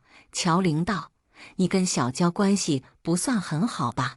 她现在可不想看到你，你只要实话实说，我们保证不在她面前揭穿你，并且还会再给你1万块钱。”说着话，他又从口袋里掏出了1万块来，被纸条封得好好的2沓钱，就这么举在女孩子的眼前。女孩子丢了香烟，低下了头。这里不方便，于是3个人驱车往女孩子指定的网吧去。据说这里是女孩子的根据地，她是网吧老熟人，1个月有20天都在这里包夜，随便开了个包间。曲磊主动不进去，包间太小了。乔玲和女孩子2个人坐在沙发椅上，女孩子熟练地打开电脑，登录微信和 QQ， 登录游戏账号。做完了这一切，才道：“娇娇拿着我的 B 超骗了林哥。”乔玲没出声，她偷偷开了录音笔。女孩子不知道。女孩子接着道：“我跟奶狗在一起半年了，奶狗的前女友找过来，他们俩又和好了。可惜我怀孕了，我喊奶狗拿钱给我做手术，还被他前女友打了1巴掌。是我一个打游戏的兄弟帮我联系了小诊所做手术。我去做手术那天，正好碰到娇娇经过。我跟她本来不熟悉，她却主动请我吃饭，给我买衣服、买包包，送我化妆品。”女孩子抬起头，看着乔玲道：“后来她带我去诊所照 B 超，用的是她的名字。B 超照了，医生说是儿子，她特别高兴，把 B 超单拿走了。她叫我不要打掉孩子，她会拿钱给我用。还说”乔玲蹙眉，“还说什么？还说等我生了儿子，就给我1万块钱，儿子归她，所以小娇才先给了他5000块用，单线联系他，并且假装自己怀孕，等着当妈妈。一个14岁的女生，心机这么重，真让人万万想不到。另一个女生14岁不到，竟然为了1万块就要生下一个原本打算打掉的孩子，生了之后还要把孩子送给自己并不熟悉的人。这个社会发展成什么样了？也太乱吧！乔玲觉得她的脑袋有点晕，这比猜测中的情况更残酷，也更严重。说实话，对女孩子也好，对小英也好，对小英也好，都是一个难以化解的伤害。这么大的事情，就这么被小娇轻易地操控了。她才14岁，这一刻，乔玲真的觉得女人真是太可怕了。虽然她自己就是一个女人，年龄还正好是小娇的2倍，可她活了2个小娇的岁数，心都没有小娇恶毒。这个女人真的太狠了。女孩子表情淡淡道：“我已经说完了，给我钱。”就这么轻易地出卖了她的雇主，脸上没有半点愧疚之情。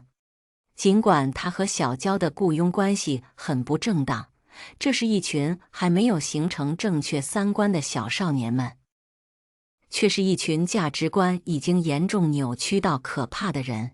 比如小林，因为小娇怀的是儿子，就要踹了小英，跟小娇在一起，也不管自己吃了多久软饭，也不管自己有没有尽到做丈夫、做父亲的责任，什么都不管，肆无忌惮地伤害妻儿。比如小娇，为了攀上所谓的富二代，她甚至根本就不了解小林，就做出了怀孕逼宫、伤害正在坐月子小英的恶行。甚至为了攀上所谓的富二代，他连不认识的人也坑害，要女孩生下孩子，还把小林蒙在鼓里。他要偷龙转凤，要狸猫换太子，要暗中操作，要瞒天过海。乔玲把钱递过去，女孩子伸手来抓，他却把钱收了回来。女孩子脸色一下黑了：“你想骗人？”乔玲摇摇头，平静道：“我想你答应我，打掉孩子、打胎和护理的费用，我来承担。你还这么小，还有无限的可能，不应该承担这么重的东西。生儿育女的事情太沉重了，我希望等你能承担的时候，再选择要不要做这件事。孩子3个月，基本已经成型了，打掉他真的是不人道的，在国外，这甚至是犯法的。”乔玲觉得自己很残忍，可惜，如果真的为了女孩子好，为了孩子好，就应该这样残忍。一个没有人爱的孩子降临到这个世界上，真的能获得幸福吗？可能有吧，但太少了。乔玲不愿意女孩子去赌，女孩子眨眨眼，没吭声。片刻之后，她垂下眼帘，眼圈红了。2万块给了女孩子。乔玲带她去医院检查，确认手术的问题，当然应该尽量保证女孩子的身体健康。医生检查之后摇头道：“你这么小，怎么不注意避孕呢？自己的身体都没有发育好，孩子在你的子宫里根本不能正常发育。你们看，胚胎已经死了，幸亏你们来得早，要不然大人是要出人命的。”乔玲和女孩子都很震惊，女孩子转头看了乔玲一眼，乔玲注意到这一眼里有感激，也有庆幸的意思。清宫手术做得很成功，女孩子需要在医院养几天，但是下了手术台，她就消失了。她带走了乔玲给她的2万块，别的什么都没要。她留下了一张便签纸，上面只有短短的几个字：“美女姐姐，谢谢你，我已经离开这个城市，不要找我。”乔玲拿着纸条，站在病房窗户前，望着医院的大门，看着进进出出的人群，心想：这个女孩子大约是会重新开始人生吧。毕竟一辈子那么长，14岁真的还太早，未来还有太多的可能。她微微怅然了一下，这才联系小英。别墅里，小英听了录音笔里的谈话，又看了女孩子的打胎记录，又看了 B 超照片，突然嚎啕大哭，哭得乔玲猝不及防，可能是太伤心了，哭了很久很久，她才止住哭声。最后，小英擦干净眼泪，抬起头来，道：“我要拿着这些东西亲自去找那个狐狸精。”奔驰车一路开到酒吧门口，精心打扮的小英踩着高跟鞋下了车，站在酒吧门口，华灯初上，夜色斑斓。她这个造型登时亮瞎了很多人的眼。托小林这个渣男的福，坐个月子她就瘦了下来，体重和怀孕之前差不多，人却成熟了许多，大有萝莉脸蛋、魔鬼身材的韵味。这是小林的新据点。很多人不大认识小英，有人眼冒星光的来搭讪，小英没有理会，她径直走进了酒吧。司机小杰跟着她，手里提着硕大的公文包，不知道装的什么。酒吧大厅里，摇滚乐震耳欲聋，人群挨挨挤挤，摩肩接踵。小英一眼就看到了卡座上的小林，以及小林身边的小娇，两个人正在喝酒，周围都是他们的兄弟姐妹，他们玩的那叫一个嗨。小英走了过去，小林再傻，也认得自己女儿的妈，他像是见鬼一样跳起来，瞪着小英道：“你怎么来了？我怎么不能来？”小英脸色很冷淡，音乐的声音很大，根本听不清楚彼此的说话声，但他们两人却还是听懂了对方在说什么。小娇一看情景，就知道眼前的美人是小英，虽然这跟她意识里的那个黄脸婆有很大的差距，但是她立刻炸毛一般跳起来，抓住小英的衣襟就往地上按。她没能成功，小杰嗖的一声窜上来，薅住了她，一下子就把她灌在地上。小娇很懵逼，顶着乱蓬蓬的头发抬起头，尖叫道：“我操你妈！你敢打我！”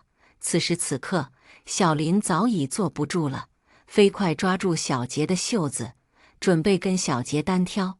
几个穿黑色西服的男人涌上来，制住了小林，是小英的保镖。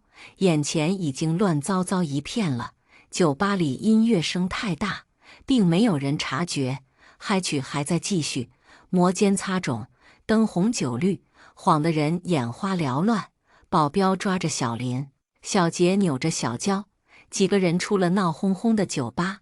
奔驰车就在酒吧门口，车门开了，小英上了车，小林和小娇没能上车，他们被保镖拽住，拖到了小英的面前。小英冷冷看着他们，他们也冷冷看着小英。小林横气十足：“你还有脸来找我？连儿子都生不出来，小娇已经怀了我的儿子。”小娇还处在懵逼中，在他的意识里，应该是小林和他坐在大奔驰里，小英这个黄脸婆站在车外，而不是像现在这样，他和小林被保镖拖死狗一样拖着站在车外。小英云淡风轻、高贵端庄地坐在奔驰里，像是上帝在看着蝼蚁。夜里的过堂风有点大，吹得小林和小娇的酒都醒了。小杰把录音放给他听，小英缓缓地说：“这个点的黑夜里，街上没什么行走的人，大多都是飞驰的汽车。”小杰开了播放器，被乔玲刻意处理过的录音断断续续传进了小林和小娇的耳朵里，声音很奇怪，很清晰，也很洪亮。小林听着听着就震惊了，小娇也很震惊，她一面震惊，一面咒骂：“这个小贱人！”话还没出口，小林一巴掌打在了他的脸上：“你居然骗我！”“是他骗了你。”小英示意小杰把东西拿出来。小杰从黑色公文包里拿出 B 超检查单据，一叠 B 超单，一叠检查报告，一叠清宫手术的发票。保镖压着小林，小杰把报告单据递到他面前，让他看清楚那些名字和数据。小英冷冷道：“看清楚了吗？面对种种突如其来的真相，小林没吭声。他狠狠挣脱保镖的手臂，对着小娇拳打脚踢，骂骂咧咧道：“你这个婊子，居然敢骗我，害我连女儿都没时间去看。”说的好像都是小娇的责任。可刚才他还在酒吧里坐着，嗨得很起劲。小娇呜呜哭着，一个劲说自己错了，又大骂打胎的女孩子是贱人，竟然背叛了他。两个人在奔驰跟前，就像在演一场闹剧。小英看着对小娇大打出手的小林，垂下眼帘道：“走吧。”小杰把那些单据统统收起来，上了奔驰车。这时，小英按下车窗，淡淡道：“我已经叫爸爸停了那张信用卡，你等着去天桥底下讨饭吧。”车窗缓缓升起，保镖们上了后面的车。几辆黑色大奔悄无声息地滑入了夜色中，车队蜿蜒而去，留下被打得披头散发的小娇，还有喘着气傻站在当场的小林。奔驰车上，乔玲坐在副驾驶位上，回头问：“感觉怎么样？心情好点了吗？”小英看着小杰的座椅后背，忽然不可抑制地大哭起来，哭得特别伤心。比那天刚听到录音的时候还哭得伤心。乔玲没出声，在车里的两个人都默默陪着她。小英开始无语伦次地质疑自己：“乔总，我是不是眼瞎呀？你说我是不是眼瞎？怎么就看上了这样一个人渣，一个无情无义的人渣？不管是对我，还是对那个女人，他都是一个彻头彻尾的人渣。”小林为了小娇咒骂他的时候，他只是委屈、愤怒、悲伤。可看到小林殴打小娇的时候，他已经感觉到了深深的绝望。他知道，他对这个男人是再也不可能爱得起来了。如果不是因为孩子，乔玲思索了一下，轻声开口：“其实，我觉得这个人根本不适合当孩子的爸爸。如果可以，我是说如果。你们完全可以分开，在不幸福的家庭中长大的孩子，比在单亲家庭长大的孩子性格更加的扭曲。乔玲双亲健全，从小过得还不错，可她知道，这个世界上并不是每个孩子都有她那么幸运。但是，相比较于那些单亲家庭出身的敏感孩子，其实不幸婚姻里的孩子更可怜。所有人都以为他们应该很健康、很快乐、很幸福，可只有他们自己知道，自己其实很孤独、很脆弱、很胆怯。小英摇摇头，用纸巾仔细擦掉眼泪，拿出坤包里的卸妆巾，开始卸妆。她一点一点卸掉眉毛、眼影、睫毛膏、粉底，最后看着自己素颜的样子，低声道：“我的孩子不能没有爸爸。”之后，小英没有再联系小林，但这不意味着她对小林彻底失去了关心。全程跟踪小林的人换成了乔玲和曲磊，分工合作，步步追踪。目的很简单，就是看清楚小林这段时间到底在干嘛。小英撂下了狠话，就看小林会不会慌乱了。最终，小林跟小娇分手了，倒不是小林甩的他，而是他甩的小林。在听到小英那句轻描淡写的话，他发疯一样从地上跳起来，一爪子挠到小林的脸上，把小林的脸抓得血痕一片。我操你妈！你敢打我？你他妈根本不是富二代，一个吃老太婆软饭的臭逼男人，你竟然敢打我！两个人在马路上就对打起来。当天晚上，小娇就甩了小林，并且卷走了小林的全部财产，出租屋里能搬走的东西全被他叫人拉走了。他还纠结了拉东西的哥们，抢走了小林的钱包。小林在出租屋里睡了一天一夜，起床的时候身无分文。曲磊看他神经病一样坐在床上，盯着墙壁发呆，足足呆愣了很长时间，才从衣柜里拿出衣裳换上，顿时又人模狗样了。可惜，在他拿皮带的时候发生了意外。原来他的奢侈皮带不见了。他在房间里翻箱倒柜，最后什么也没找到。他大骂小娇是个婊子养的逼狗，最后不得不随便找了条破皮带系上。想了想，他换了件长款的白衬衣，遮住了腰部。现在小林浑身上下值钱的东西，只剩下手腕上的那块表，那是小英给他买的表，一块表就价值6万块。他出了家门口，下了电梯，出了小区，走到人群拥挤的地方。曲磊从他对面过，看到他的脸上写着焦虑，那是一种不易察觉的焦虑。乔玲在车里观察着他的背影，忽然压低声音道：“偷了他的手表。”曲磊微不可察地点点头，冲着身后勾了勾手，就慢慢走进了拥挤的人群中。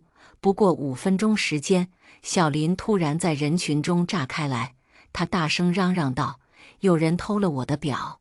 我的表可是某某牌子的，很值钱的。小偷偷了我的表！”可惜，周遭匆匆行走的人都是赶去各个地方的上班族，根本没人关心他。小林最后报警了，警察来了，也没调查出所以然。那一块正是监控盲区，除了看到一群人过马路，什么也没看到。表的事情不了了之，小林整个人都颓丧下来。他在路边吃了一碗面，用手机支付了费用，转身回去出租屋。他在出租屋里待了3天。乔玲看到他吃的都是外卖。再后来，他下了楼，在小区门口的超市买了很多泡面、面包回去。就这样，他过了足足1个月的隐居生活。小英早就停了他的信用卡，他的现金也被小娇拿走。乔玲猜测，他现在用的钱可能是他微信红包或者支付宝里的余额，也可能是他找人借的钱。总归他应该没多少钱了。又过了半个月，他一个人出了出租屋，穿得仍然人模狗样。他一个人沿着小区外的大街一直走，走了大概半个小时，到了之前常去的酒吧。曲磊和乔玲没跟进去，不知道他在里头交涉的什么。不过一会儿，看到他怒气冲冲的出来了，满脸通红，脖子上的青筋暴露，整个人狂躁十分。曲磊继续跟着他，乔玲往酒吧去。本来还想打听一下情况，结果根本没打听。把台前打扫卫生的小青年就骂骂咧咧道：“什么人呐？存在酒吧的酒水，还想卖了换钱？怎么可能？操！谁稀罕他存的酒水？他藏在柱子后面，也就不再打算往里打听了。看来小林是真的没钱了。”乔玲把他的情况悉数汇报给小英。此时，小英穿着居家服，正在逗孩子，孩子哈哈笑着，玩得很开心。小英听了也很开心，她可能真的要去天桥底下讨饭了。冷冷的笑容浮在她的脸颊上，片刻后是心酸和怅然。随后，乔玲继续跟踪。当天晚上，小林就去了另外的酒吧找工作。这个曾经风光无限的小林哥，突然要去应聘少爷，被人嘲笑着赶了出来。有的酒吧说他纯粹是开玩笑，谁敢要他这位富二代？有的酒吧直接说小庙养不起大佛，不敢聘请小林。还有的酒吧本来高高兴兴地欢迎他，一听说他是来应聘少爷的，直接拉下脸催促他快点离开，不要得罪了客户。跌跌撞撞出了酒吧的小林，站在灯红酒绿的街头，茫然四顾，拨通了小英的电话号码。当下，小英没接电话，他一连打了10几个电话，小英一个也没接。他坐在大马路牙子上，从人声鼎沸坐到夜深人静，然后站起身来朝出租屋走。路上，他给父母打了电话，在电话这侧，他痛哭流涕，也不知道他父母跟他说了什么。总之，他回去出租屋后，一切正常。第二天下午4点，他从家里出来，直接打车去了小英的别墅。自从小英跟他结婚，便单独住在市区的一栋别墅里，并没有跟父母住在一起。他下了车，站在别墅大门口，拼命地喊小英，像是一个落水狗抓住了浮木板，拼命地拽着，不肯有一丝松懈。门没开，小英家保姆隔着大门问他是谁，他求保姆开门，放他进去。他是小英的老公，孩子的爸爸。保姆不肯开门，说小英不在家，孩子也不在家，要想进门可以，等小英回来。紧接着，他解释说自己认识小杰，认识保镖队长，这些人都跟他很熟悉。但保姆没理会，他只好坐在大门口的花台上等。他垂头丧气坐在门口，小英流着泪坐在客厅。客厅里的大电视屏幕上是大门口的全景画面，他能够清晰地看见他从白天做到日落。他傻做了一天，他傻看了一天。他已经出了月子，但月嫂叮嘱100天内最好不要惊风，所以其实他根本不怎么出门的。唯一出去的那次，都是因为小林，月嫂被辞去了，他另外请了保姆。现在别墅里有2个保姆，一个抱着熟睡的孩子坐在他旁边，一个正在摆晚饭。他起身，看着坐在大门口的小林，道：“让他进来吧。”保姆去放下碗筷去开门，小林被放进来。此时刚进门就看到屋子里站着的小英，他也终于知道他根本没出门，一直在家里，但他竟然一点怨言都没有，立刻跪在地上痛哭流涕，伤心欲绝，大耳光狠狠地往自己脸上抽，打得帅气的脸啪啪直响，1分钟不到就肿成了猪头。老婆，你原谅我吧，我是瞎了眼才会看上那个贱人。他跪在那里，满脸的眼泪鼻涕。他偷了我的钱，我的表，我的腰带，总之偷走了所有值钱的东西。她就是个拜金的女人，看中的只是咱们家的钱。小英无动于衷，默默地坐在沙发上流眼泪。他西行过去，抱着她的小腿，可怜兮兮道：“老婆，我错了，你打我吧，我再也不会丢下你和女儿了。我知道错了，真的，我就是个人渣，还算他有点自知之明，知道自己是个渣男。”小英没说话，但哭得更大声了。他终于抱住她整个人，红着眼圈道：“老婆，我再也不要跟你分开了。其实这2个月我一直在找工作，我就是想改过自新，让你看到老公不是一无是处的。你找到工作了吗？”小英突然抬头问。我已经找到了，就是薪水太低，还要每天加班，哪有时间陪你和孩子啊？我就拒绝了。撒谎这种事情也是一种能耐，眼睛都不眨的，一下子撒谎骗老婆，全靠临场发挥，说的滴水不漏。乔玲是佩服他的，能够骗到小英，能够骗到小娇，也不是没有一点道理。小英早就知道了他最近的动向，但却没有揭穿他，而是道：“既然是这样，先在家待几天吧。孩子出生到现在，还没有好好看看你，你多陪陪他。”小英的名字不是小林取的，是小英的爹妈取得。小林对孩子是很陌生的，这得益于那个在小英生孩子之前就宣布怀了儿子的小娇。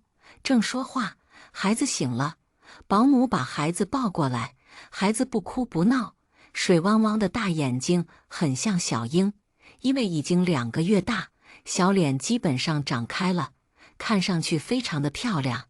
怎么说呢？这个孩子长得很像小英，却不怎么像小林。小林手忙脚乱地抱着孩子，眉毛快皱成一条线了。他叫唤道：“哎呀，太轻了，我感觉我的手上好像没抱东西一样。他的脑袋怎么这么软呢？一直往下掉啊！听到他咋咋呼呼，小英只是微微笑着，孩子就是这样的，习惯就好了。你多抱抱他，他还没有被爸爸抱过呢。自打孩子出生后，他找了个借口跑掉，就再也没回来。他还真没有抱过自己的孩子。小林一本正经地抱着孩子，保持着高度的警惕，生怕孩子一不小心被他抱坏了。孩子在他怀里笑了，不过才笑了一会儿，孩子就哭起来，张牙舞爪地闹着。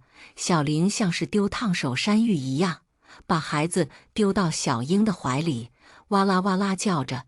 怎么突然就哭？一点预兆都没有。我可是他的爸爸，他还不乐意呀。小英解开衣扣，将小英横抱在自己的胸前。此刻，小英开始自己找奶吃，立刻就不哭了。客厅里一下子安静下来。小英解释道：“她饿了，当然会哭。”她不再理会小林，认认真真喂孩子。小林走到餐桌边，看到桌上香喷喷的饭菜，拿起筷子吃起来。他闻到淡淡的肉香，忙问保姆炖了什么汤，给他盛一碗来。保姆看了看小英，见他没反应，这才给小林盛了一碗汤。小林呲溜喝起来，喝完了汤，吃饱了饭，心满意足。乔玲是在几天之后去别墅探望小英的。听说小林没在别墅，而是出去找工作了。自打回到小英和孩子的身旁，他一直挺老实的，还说要找工作赚钱，养活小英和孩子。讲真，就是小英的一餐中饭，1个月下来也够他赚1年。但男人一旦产生坚定的养家糊口的想法，不管他赚多赚少，女人其实都挺开心的。小英虽然不说特别开心，但至少没有先前那么厌恶他了。花园里，阳伞下，小英和乔玲相对而坐。乔玲问道：“你真的打算就这么跟他一起过了？”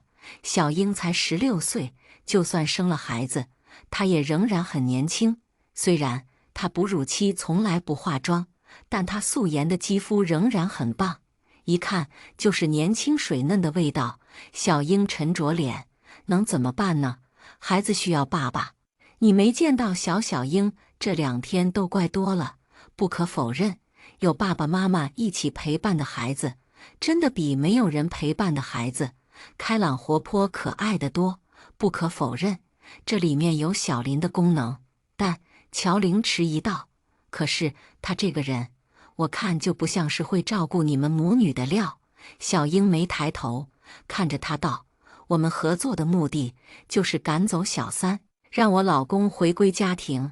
现在合同已经达成了，他不愿意再往下走。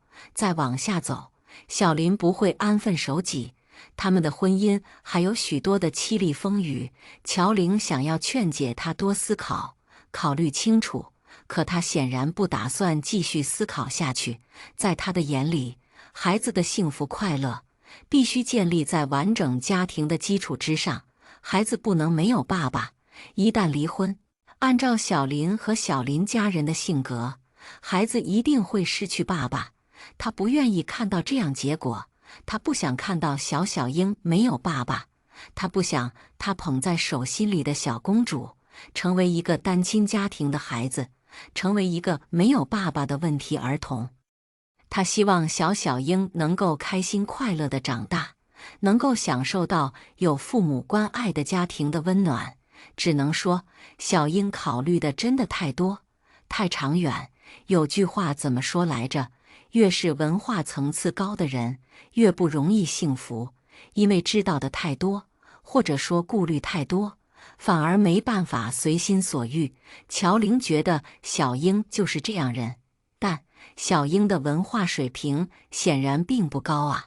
她知道，无论屈三师如何建议，小英都不会同意跟小林分手的。在不在一起，这也是他们自己的事情呢。20万现金是一早报给乔玲的。小英询问需不需要付尾款，乔玲拒绝了。这一路跟踪小林，其实也没花多少钱，只是跟那个怀孕的女孩子时候稍微耗时长了些。但乔玲觉得，对那个女孩子所做的一切，跟做善事是一样的。她完全没想过要拿走报酬。小英送乔玲离开，曲总在别墅门口等她。临别，乔玲道：“小英，祝你幸福，你是这么好的妈妈，一定会幸福的。”小英站在大门口，脸上是属于这个年龄的青涩笑容，仿佛在提醒乔玲，这个有担当、有爱心、有责任的小妈妈是个16岁的孩子。回去翡翠港的路上，曲磊看着乔玲满脸的愁云，奇怪地问：“结了案子，你怎么好像一点都不高兴啊？”他看着他的脸，叹息道：“当然不开心。难道你觉得小林是个好人吗？你觉得他待在小英身边是最正确的故事结局吗？”曲磊噎了一下，不知道怎么回答他。好像确实不是小英的最佳选择。跟着小林，别说让他遮风挡雨了，这辈子的暴风骤雨都是他给的，还给的心安理得，理所当然。曲磊的电话响了，他接起来，用的是车载蓝牙，对方说的话，坐在副驾驶的乔玲也能听得清清楚楚。打来电话的是珊珊，询问他们有没有活干，什么时候开工。曲磊还没开口，乔玲忽然想到了日期号，憋不住扯了嘴角。今天刚好15号，刚好是发工资的日子。讲真，他和曲磊已经很久没发过工资了。曲磊被乔玲提醒，才想起来这事儿，笑着道：“没什么活干，你放心吧，我们区3师的工资是很准时的。”那头传来咯咯的笑声，挺开心的。其实珊珊年纪也不算小，乔玲看她过得一点不着急的样子，忽然问：“珊珊，你现在有空吗？有件事儿，很想问问你的意见。”“什么事儿啊？”“乔总，有事儿您说话，我保证知无不言，言无不尽。”哈哈，电话里没办法说清楚。乔玲约他来公司，珊珊之所以打电话，也正是因为到处疯够了，人正在 C 城。3人在翡翠港见了面。珊珊听完乔玲的叙说，恨恨道：“这种人渣还不分手，留着过年呢。小英到底怎么想的呀？要不要这么传统，这么傻？这是找个爹回去养着呢？天天满世界混夜店的人，性格竟然这么传统。”珊珊简直十足的惊讶。比如珊珊自己也是这么嗨的姑娘，但她十分拎得清，看得很透彻。乔玲摇摇头，听到你这么说，我就放心了。看来我和曲总的3观还是比较符合普世价值观的，至少咱们3人在这件事儿上都是看法一致的。但小英还是年少，就跟他们大部分人都不一致。这件事儿按理说应该告一段落，万万没想到，1个月之后，小英再次打通了乔玲的电话。原来拿了东西跑掉的小娇再一次回来了。至于原因，很简单，小娇卖掉了小林的东西，花光了之后又没钱了。她自然而然想到了小林的种种好处。恰好小林因为之前被人从酒吧赶出来，自尊心受到了严重的损害。自打跟小英和好，小英时不时给他点零花钱，就是这些零花钱，别小看，通常也是上万的数目。他就又去老地方找回场子去了。很多人不知道情况，以为富2代东山再起，对他又开始追捧。本来夜店这种地方，从来只讲金钱，不讲礼义廉耻。撵走他的人也是现在捧他臭脚的人。但不管怎么说，小林算是重新找到了成就感。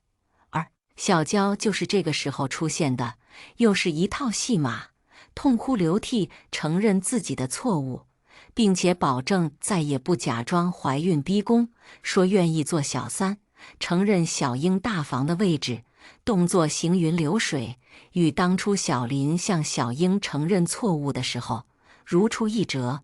真真是不是一家人？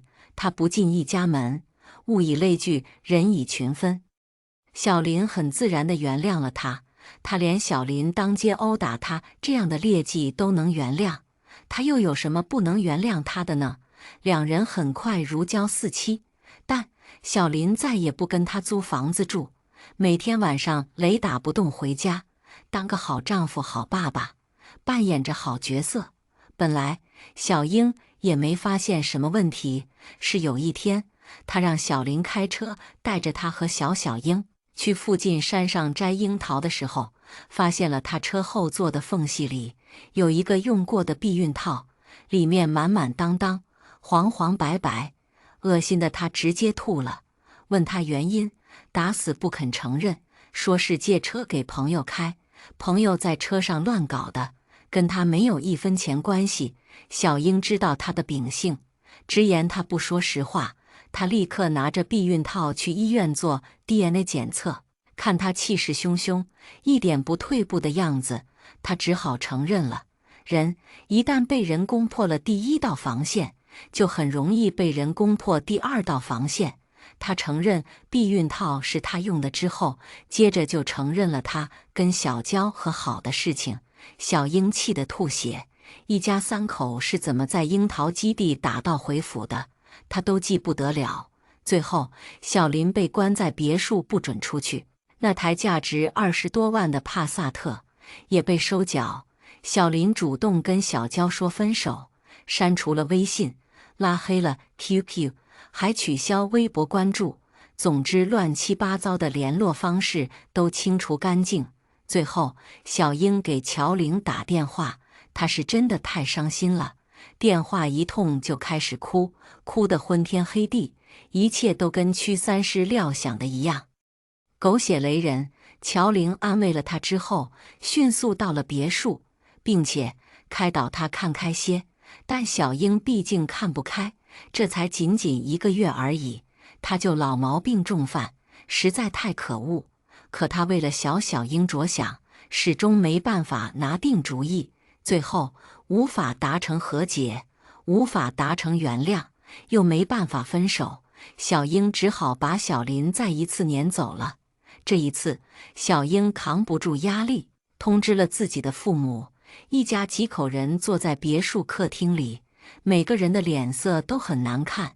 小英的爸爸唉声叹气，一会儿说小英自己选的路，自己要走下去，一会儿又说他的老脸都被小英丢光了。坐在边上的小英只是一直哭，他没办法反驳。别说他爹的脸被丢光了，就是他自己的脸也被丢光了。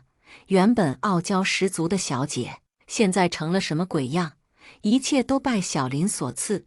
曲磊和乔玲坐在他们对面，小英的爹妈第一次认识了屈三师，了解了他们的工作性质之后，恨恨道：屈三师只能驱逐小三，如果这个男人本质就是垃圾，有什么用？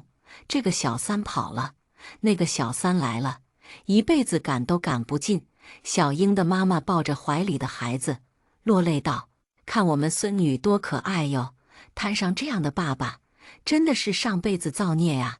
听长辈的话语，乔玲没敢劝，小英依旧只是哭。这时候，珊珊却打电话来，珊珊没有跟来别墅，一直在别墅外等她和曲磊。突然来电话，电话里却没什么声音，乔玲很奇怪，喂了几声，那边也没有反应。她正打算挂掉电话，电话里突然传来小林的声音：这个很简单的，其实没那么困难，你多骑几次就好了。声音断断续续，听得还算清晰。谢谢你啊，帅哥，你真的好帅哦，像网上写的那种小奶狗。哈哈，是珊珊的声音。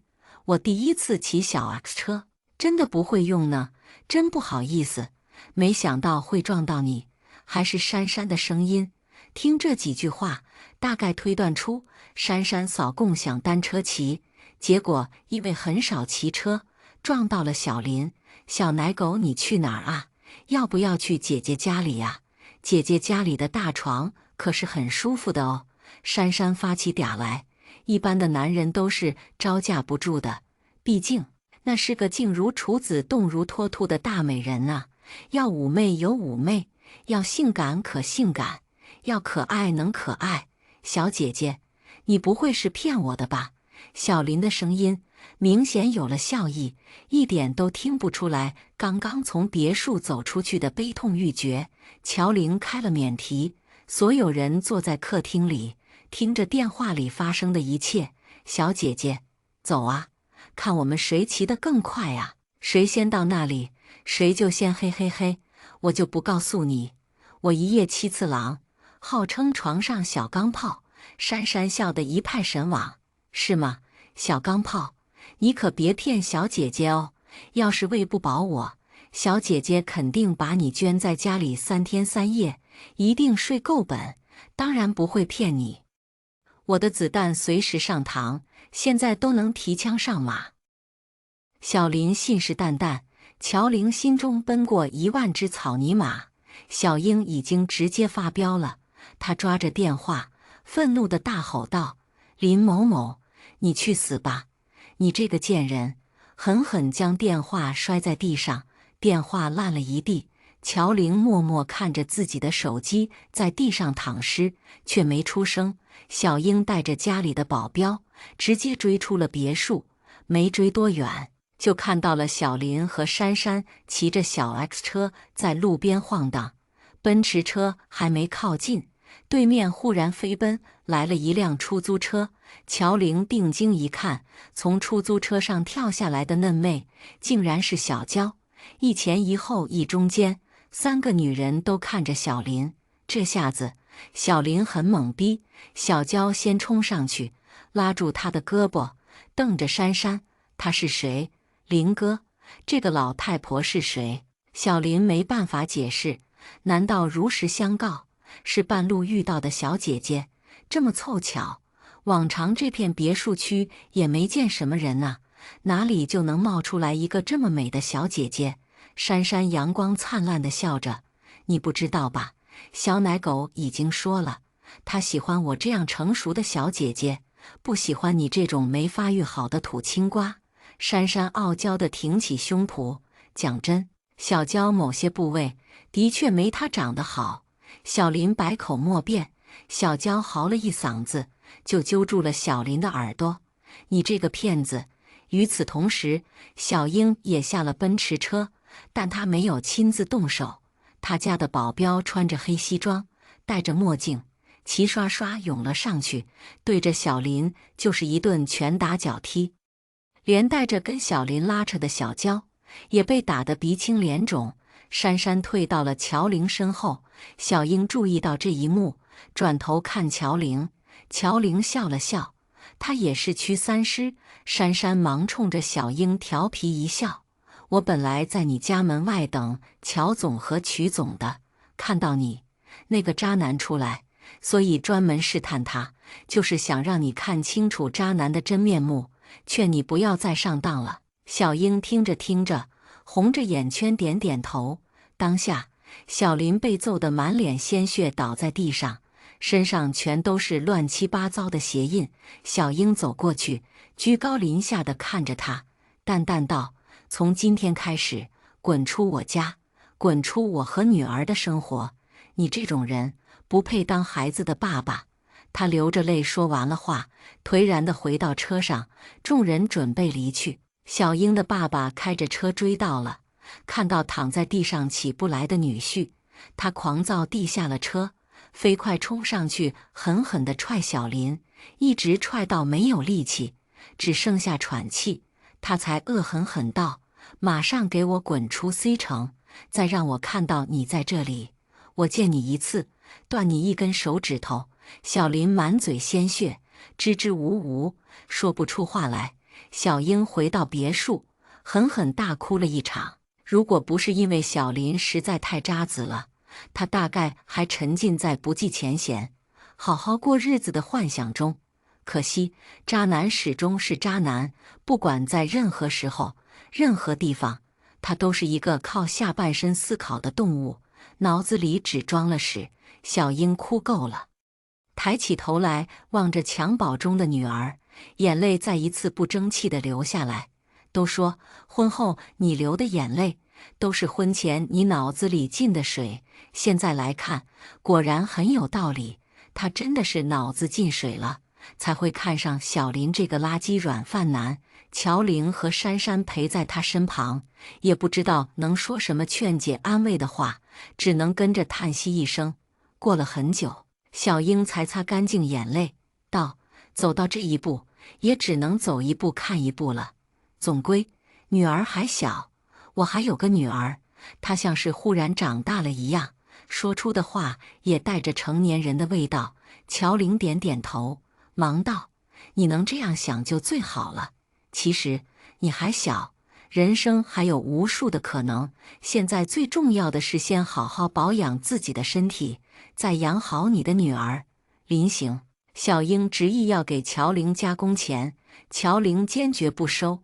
小英送二人到别墅大门口，几人挥了挥手作别。谁也没想到，这一别就是再也不见。过了没多久，乔玲就在朋友圈看到小英出国留学的消息。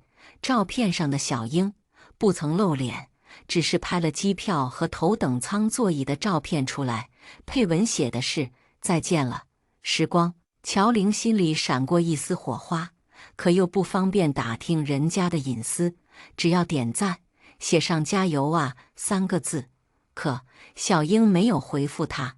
过了1周，乔玲却接到一个陌生的电话，打来电话的人居然是小英的父亲。他约屈三师在 C 城最豪华的酒楼见面，据说这里一顿饭就能吃掉上万元。乔玲还不知道他的意思，但还是驱车前往，全当是给自己长见识了。几人虽然工资还不错，但还真舍不得来吃这种贵族盛宴，一顿饭能吃掉他们1个月的辛苦，总感觉有点打肿脸充胖子，划不来。小英的父亲在名叫青松韵的雅间等他们3人到的时候，只看到他一个人，这个年轻的中年人独自坐在圆桌旁边，桌上已经摆好了许多菜。乔玲看到盛放在冰盘上的象拔片，还有特大只的龙虾。小英父亲热情地招呼3人分别坐下，服务员开始上菜。上菜的空隙，他询问几人的口味，点了饮料和酒水，喝的是红酒。乔玲没喝，曲磊跟他喝，珊珊乖巧坐在一旁，只当一个倾听者。菜上的差不多，几人开始动筷子。小英父亲并没说什么特别的话，只是劝大家吃好喝好，还给大家介绍菜品的名字和来历，真有点家长的感觉。乔玲一直以为这人会开门见山地讲一讲约屈三师来此的目的，但他并没有，反而更像一个忘年好友。直到几人品尝了酒楼的招牌菜，吃得七七八八，基本上酒足饭饱，小英父亲才开口道：“乔总。”乔玲忙正襟危坐，等着听后话。小英父亲没有后话，他从桌子底下拿出来一个黑色公文袋，是那种很大号的四四方方的公文袋。他拉开了拉链，乔玲看到里面码放的整整齐齐的100元大钞，1万块一叠，连续10叠紧紧捆绑在一起，看上去就像一整块板砖。他眼神扫过去，看清楚里面是5块大板砖。小英父亲将钱往他面前推过来，笑着道：“小小心意，你们一定要收下，无功不受禄，这是大家都知道的。虽是拿人钱财替人消灾，可小英之前给了他们20万，他们已经帮他把灾厄消除了。现在乔玲觉得这50万就像是一个烫手山芋，他无论如何都不敢接。呵呵，他傻笑起来，不敢伸手不说，整个人甚至还往后退了退。这钱我们真不能收，之前已经谈好了，我们的劳务费。小英也给得很足。小英父亲摇摇头，他给的是他给的，我给的是我给的，怎么能一样呢？他把钱继续往前推了推，才道：这钱你们不收下，我还真不敢往下说。不瞒你们三位，我是有事相求，打开门做生意。乔玲就没怕过别人送钱来，他脑子里的那一丝火花再一次闪了闪，定了定精神，忽然道：钱的事再说不迟，你有什么要求，只要我们屈三师办得到，一定照办。他此话很诚恳，曲磊和珊珊也忙跟着点头。小英父亲确实有要求，他松了一口气，没有收回钱袋，而是认真道：这50万是感谢费，感谢你们帮助我女儿赶走了白眼狼。另外，我希望你们能为我的女儿保密。保密？曲磊和珊珊都很奇怪地盯着他。为客户保密是每一个屈三师义不容辞的责任。他忽然说到保密，是不是有点多此一举？小题大做了。乔玲坐直了腰杆，笑起来：您放心，关于保密这一点，我们都签订了保密协议的。这事儿小英知道，他有合同，如果屈三师不经过他们的允许，泄露了他们的消息，他们完全可以诉诸法律程序。小英父亲摇摇头：我不是这个意思，的确是需要他们保密。50万块，准确地说，不叫感谢费，也不叫保密费，叫做封口费。小英的爸爸生意做得再大，也不能学电影里演的那样，拔出带血的利刃，对着尸体说一句：只有死人才能永远保守秘密。他想要屈三师保密，自然只能砸重金。只是让乔玲感觉悲伤的是，保个密而已，居然比驱逐小三、踹掉渣男的价格还要高，整整50万。当然，这个秘密也确实值得这样的价格。小英父亲告诉了他们一件事，那就是他们那个不满3个月的孩子，已经通过特殊途径挂在了他和妻子的名下，成为了他们的二女儿。而小英仍然是一个16岁的孩子，她本来就是顺产，只要保养得宜，根本看不出来任何的身体异常。再加上她正是长身体的时候，想要恢复成生孩子之前的样子也很容易。唯一的遗憾就是小英再也不能喊小英做女儿，只能称呼其为妹妹。3个月不到的小英也将改口称呼外公外婆为爸爸妈妈，称呼自己的生母为姐姐。16岁的年龄差距是有点大，但对于姐妹而言，相对来说也不算什么。这是一个秘密，所以小英父亲和母亲已经打算好将 C 城的生意交给职业经理人打理，而他们夫妻决定换一个城市去开拓市场。那些亲戚重要的人便直接请求保守秘密，不太重要的人则根本不再联系，包括小英自己也去了国外留学。待她学成归来，她的妹妹也已经在爸爸妈妈的照顾下长成了小学生。在一个陌生的环境里，父母恩爱，家庭和谐，美满十分，互相都过成了理想中的样子。知道这一整件事来龙去脉的，只剩下屈三师，而他们的影响力也正在慢慢扩大。小英父亲花50万请求他们保守秘密，并且希望乔玲不要把小英的故事写到网上去，不管出去前还是出于诚信，他觉得都应该遵守约定。这下他的公众号又只能编故事写上去了。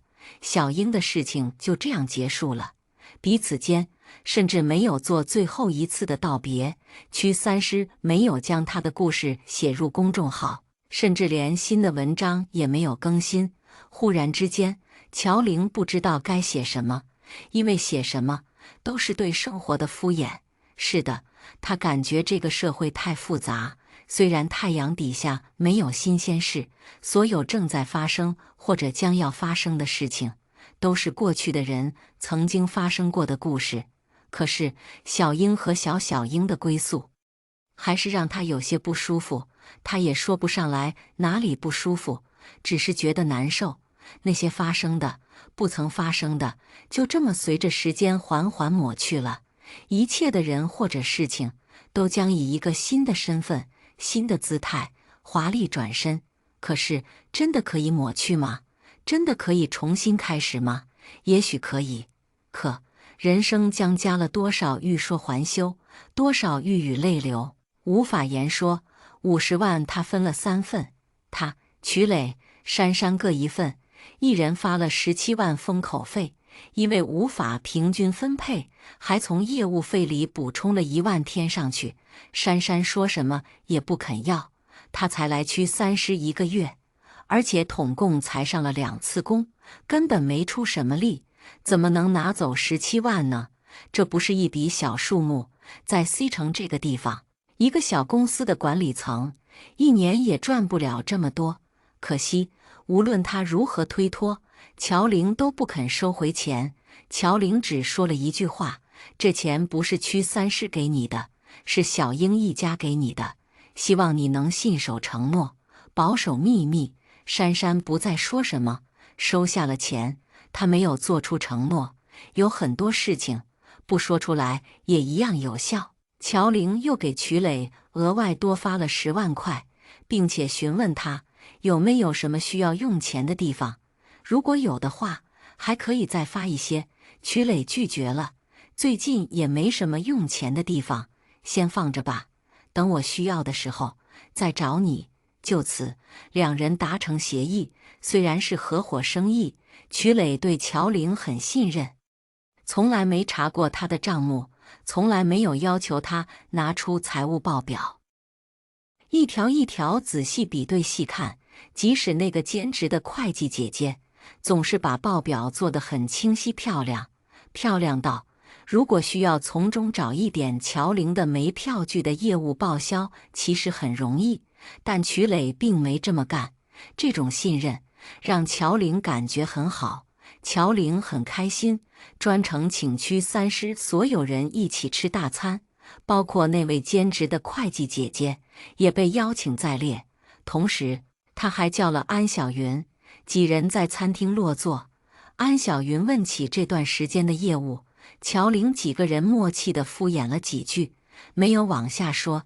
前头安小云正忙着她的生意，小英的案子也不需要玄学帮忙，乔玲便没叫她帮忙，所以答应保密的事情，当然也得对安小云保密。安小云倒也不在意，吃着饭菜，笑吟吟道：“对了，小乔，改天你帮我约一下刘所长，我请他吃饭，你也一块儿。”怎么忽然想到了要请他吃饭？乔玲迟疑了一下。我上回跟你说想把公司挪到开发新区去的事情吗？政策一直卡得严，对我们这种小微企业要求很高。我有个证件一直不知道怎么办，没办法提交申请。说到一半，安小云微微一笑，就这1-2个月时间，刘所长帮我牵线搭桥，认识了开发新区管委会杨主任。杨主任给我指点了一下申报程序，我又按照政策要求整改了一下，就过了审核。安小云挺激动，忍不住说了操作流程。乔玲还真不知道这事儿，刘浩然也没跟他提过。想了想，他才想起来，刘浩然好像有2月没联系他了。他问：“你现在进了开发新区了吗？”安小云如释重负道：“不出意外，下个月15号就能入住，政策优惠很大，税收的减免力度又很强，我有把握，只要进去就能赚钱。税务的问题，凡人不好智慧，毕竟不管税率高低，大家不都那么缴纳的吗？但一个小微企业，如果能获得一点点的税收减免，那也是一笔很大的款项。”安小云很开心，再三叮嘱一定要请刘所长吃饭。乔玲有点尴尬，虽然几个人当朋友这事儿的确是他介绍安小云给刘浩然认识的，但好歹现在几人都是朋友，刘昊然帮安小云办好了事，他怎么不直接请客吃饭，却要通过乔玲呢？安小云似乎看出了乔玲的心思，手指点在他的脑袋上，笑道：“刘所长可只卖你的面子，我请了几次，人家都一副公事公办的样子，好像根本没帮我的忙。可我知道这事儿多亏了他。”曲磊全程都在认真听，但却一句话都没插，也就那么不急不缓地吃饭，也就那么不急不缓地帮大家布菜，给乔玲添点汤，递个勺子什么的。讲真，也不知道什么时候开始，他就学会了照顾人，似乎跟讨好无关，只是一种绅士行为。可对乔玲，他总觉得他本人这段时间有点不正常，但他还说不上哪里出现问题，一时抓不住头绪，没有章法。乔玲没发现他的异常，点点头道：“那行，我帮你约一约他。我可说好了呀，能不能请到他，我也没底。要是他不肯吃饭，安姐姐你可别怪我，我相信你。”安小云笑眯眯，乔玲坦言：“驱逐小三，你可以相信我，请客吃饭，你还真别对我抱那么大的希望。”安小云刚想说话，一直没怎么说话，只当自己是背景墙的会计姐姐，忽然道：“咱们区三师真能驱逐小三吗？”这位会计姐姐姓潘，她虽然给区三师做账目，但还真没打听过区三师具体业务情况，所以才有此一问。乔玲忙道：“当然，不然咱们今天能坐在这儿吃大餐。”哈哈，桌上的人都跟着笑起来，潘姐姐也笑。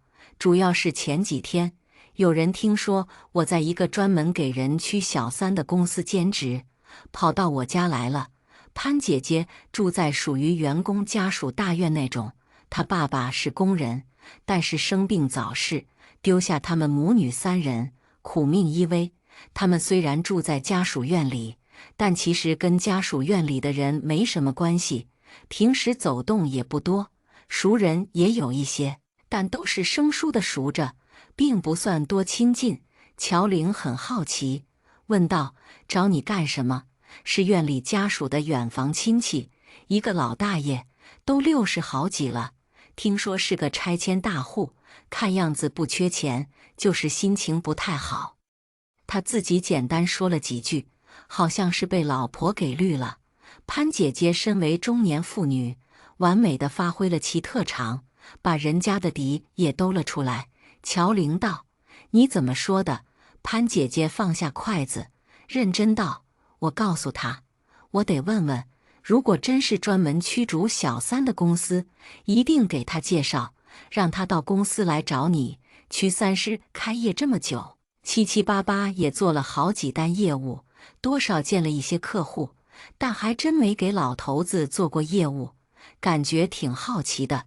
原谅他，生而为人，好奇心一直藏在基因里，没能剔除掉。”曲磊也抬起头来，叫他来。既然是拆迁大户，那就是有钱人。如果真有黄昏恋，好聚好散不就得了？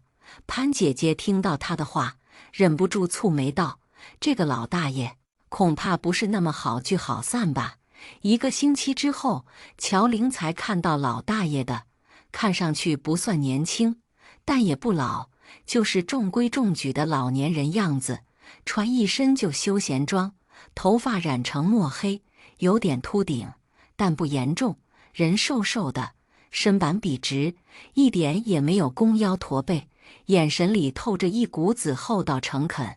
这样一个略显老实的老头子来找区三师，乔玲觉得有点意外。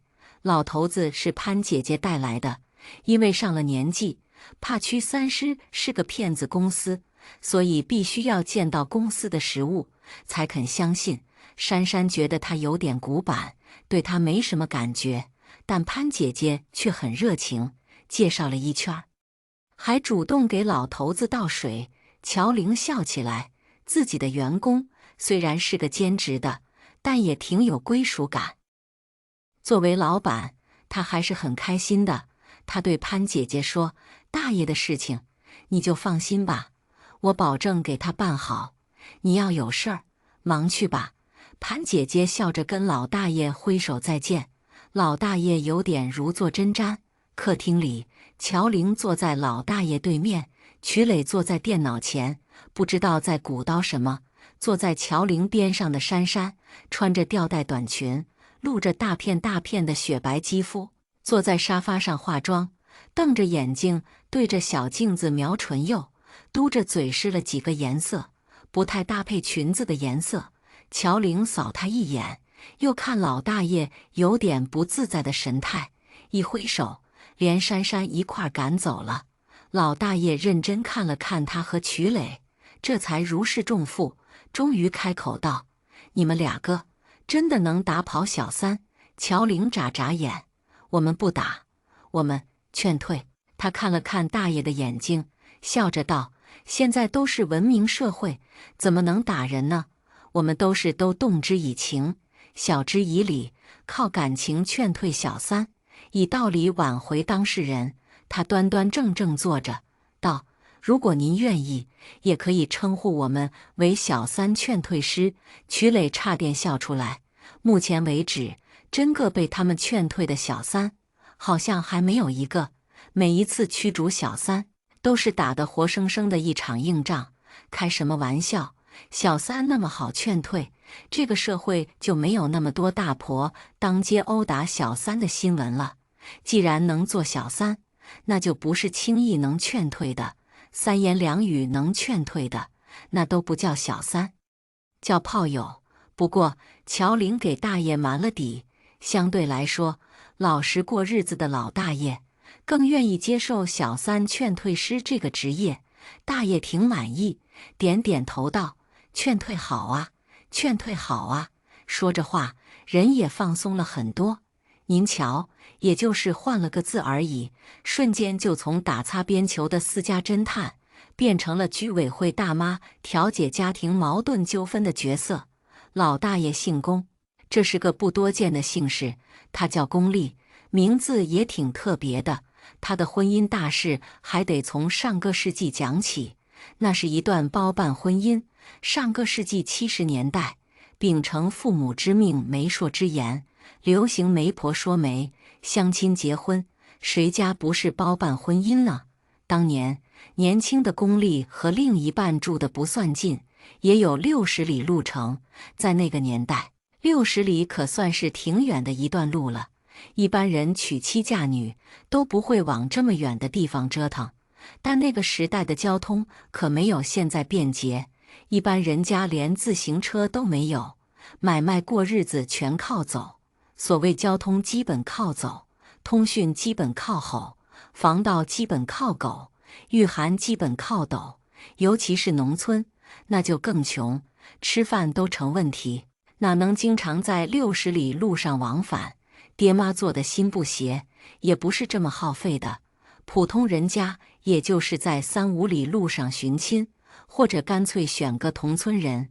龚立和老伴住得远，本来永远都不会认识，只因为有一回，龚立跟着爹走亲戚，去一个远房表亲家，恰好遇到那亲戚家附近的一个媒婆来给表亲说媒。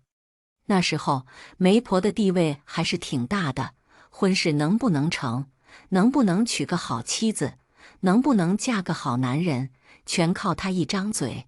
很多人都可劲巴结媒婆，也有人会先给媒婆送礼，指望她说些好话，或者说个真正的好亲事。媒婆是来给表亲家的闺女说亲的，那是龚立的远房表姐，生得人高马大，圆盘大脸，有一股子劲头。农村人都是围着家里的薄田谋生，全靠天吃饭。像远房表姐这样的姑娘，可是会被说亲的人踏破门槛的，因为有力气，啥活都能干，家里家外都能是一把好手。又因为那时候还讲究，人要天庭饱满地阁方圆，才是有福之人。不像现在，走路轻飘飘，说话文字叫又兼顾蛇精脸的姑娘更有市场。彼时宫丽也长到了快要说亲的年纪，只是因为年纪小了点，还没有人给她说过亲，更因为家里穷，她爹妈也还没顾得上托人给她说亲。她是个年轻人，又是第一次碰到说亲事，就跟着爹坐在表叔家的堂屋里凑热闹。表姐没答应媒婆的说和，嫌弃这个媒婆说的亲事不如别家，正要撵人，媒婆一眼看到坐在角落里的她，也就是随口一打问，知道了她的名字。媒婆一拍大腿，乐坏了：“哎呦，这个小哥名字好哟！刚好跟三水镇的一个姑娘配一对儿。都说贼不走空，其实媒婆也有不走空的说法。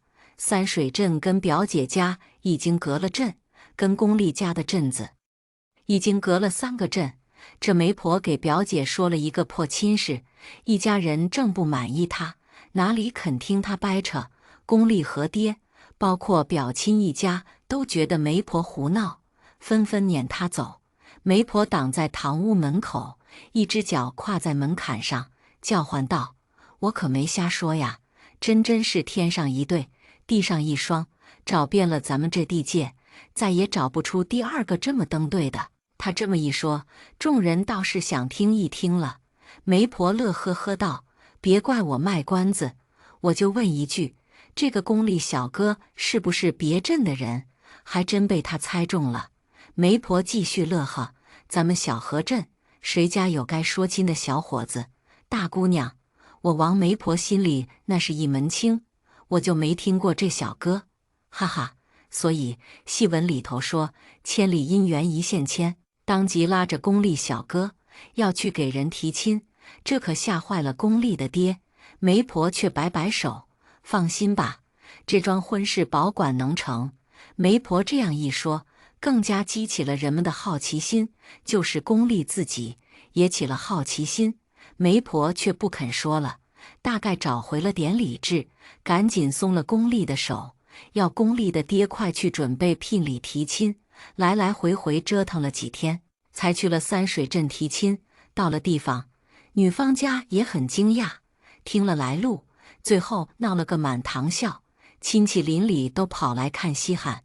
这亲事当然是成了。用媒婆的话说，整个小河镇加三水镇加瑶渡镇，再也找不出来更登对的。原来这家姑娘叫牡丽，她姓龚，女方姓母。这本来就不差了，结果她叫丽，她也叫丽，管她什么丽，都是一个音儿，可不是叫人赞叹一声有缘吗？何况媒婆本来也没想跟他们哪一个说亲，他们俩年纪都还偏小了点，还得再过2、3年才到说亲的时候。缘分成了这样，结婚那是水到渠成的事情。龚丽和牡丽俩人都长得一副不错的胚子，男的高高大大，女的白白净净。虽然龚家的钱少，但女家似乎并不嫌弃。用丈母娘的话说，能有这缘分，就是没有彩礼，日子也不会过得差了。俩家专程找人算过的，单说八字命理，那还真是天造地设的一对儿。算命瞎子掐着手指节，叽叽咕咕念了些子丑寅卯申酉戌亥，说2人是南瓜运，越大越好过，特别是老年生活特别滋润。如此，虽然俩人岁数都小了点，但也定下了亲事。谁都想过好日子，定亲就得成亲。那个时候的农村也跟现在不同，现在的人定了亲，俩人还会好好谈几天恋爱，找找温馨的感觉。那时候定亲之后是不准再见面的。龚丽和牡丽也就是在提亲、定亲的时候见了面，不过俩人都对对方很满意，不能见面反倒增添了几分相思之情。揣着高高兴兴的希冀，迎来了婚礼。婚后很是甜蜜了一阵儿，人都长得好看，又彼此知道缘分，自然珍惜着过日子。2个人好的蜜里调油。新娘子回门的时候，龚丽还借了自行车给送回去。到了娘家大包大揽，没让新娘子做一点活，此事被牡蛎家的村子传为佳话，都说牡蛎这辈子有福气，找了个好人家。可惜这甜蜜也就甜蜜了一段时间，宫丽就发现了不对，牡蛎的脾气不好，不只是一点不好，是非常不好。她生气了会打人。那是婚后没多久的夏天，正是插秧季节。瑶渡镇本来就是水乡，根本不担心没水灌田的问题，但不知道怎么回事，那一年的瑶水河从春天就开始发旱，一直都没什么水。到了插秧季节，有村民顺着河流找去上游，才知道当地搞了个什么支援建设项目，把瑶水河的水先给截住了，放给了另一个镇。庄家愁缺水，可人家建设项目正在关键时刻，绝对不能打战。村民在水坝边闹起来，最后才同意隔3天放一次大水，支援瑶渡镇灌溉事业。这就商量好了，大家伙火速回家去插秧，插秧结束，好等政府放水灌溉，3天放一次大水，各家的秧田3天灌溉一次，也就没有任何问题。宫丽家也加入了插秧保卫战，结果宫丽那几天贪吃西瓜吃坏了肚子，整个人不是在上茅房，就是在上茅房的路上，根本没办法帮忙插秧。等到人家放水的时候，他们家的秧苗还没插好，灌田的渠道还没拦截好，牡蛎没拦过水，跳下沟渠拿木板子拦水，被同村的壮女人揶揄了几句。女人只负责插秧，是不负责找水的。那年代，村村都需要水，家家都需要水灌田。同一个镇子不同村的村民之间经常打架，就是同一个村同一个家族的人都很容易因为水从哪儿过，水先从谁家过打架。打架是男人们的事儿，所以找水也是男人的事儿，而女人只负责拔秧苗、插秧。宫丽拉肚子帮不上忙，只能牡蛎上。牡蛎搞了半天，被人揶揄的心里委屈，偏偏根本拦不住路过的水。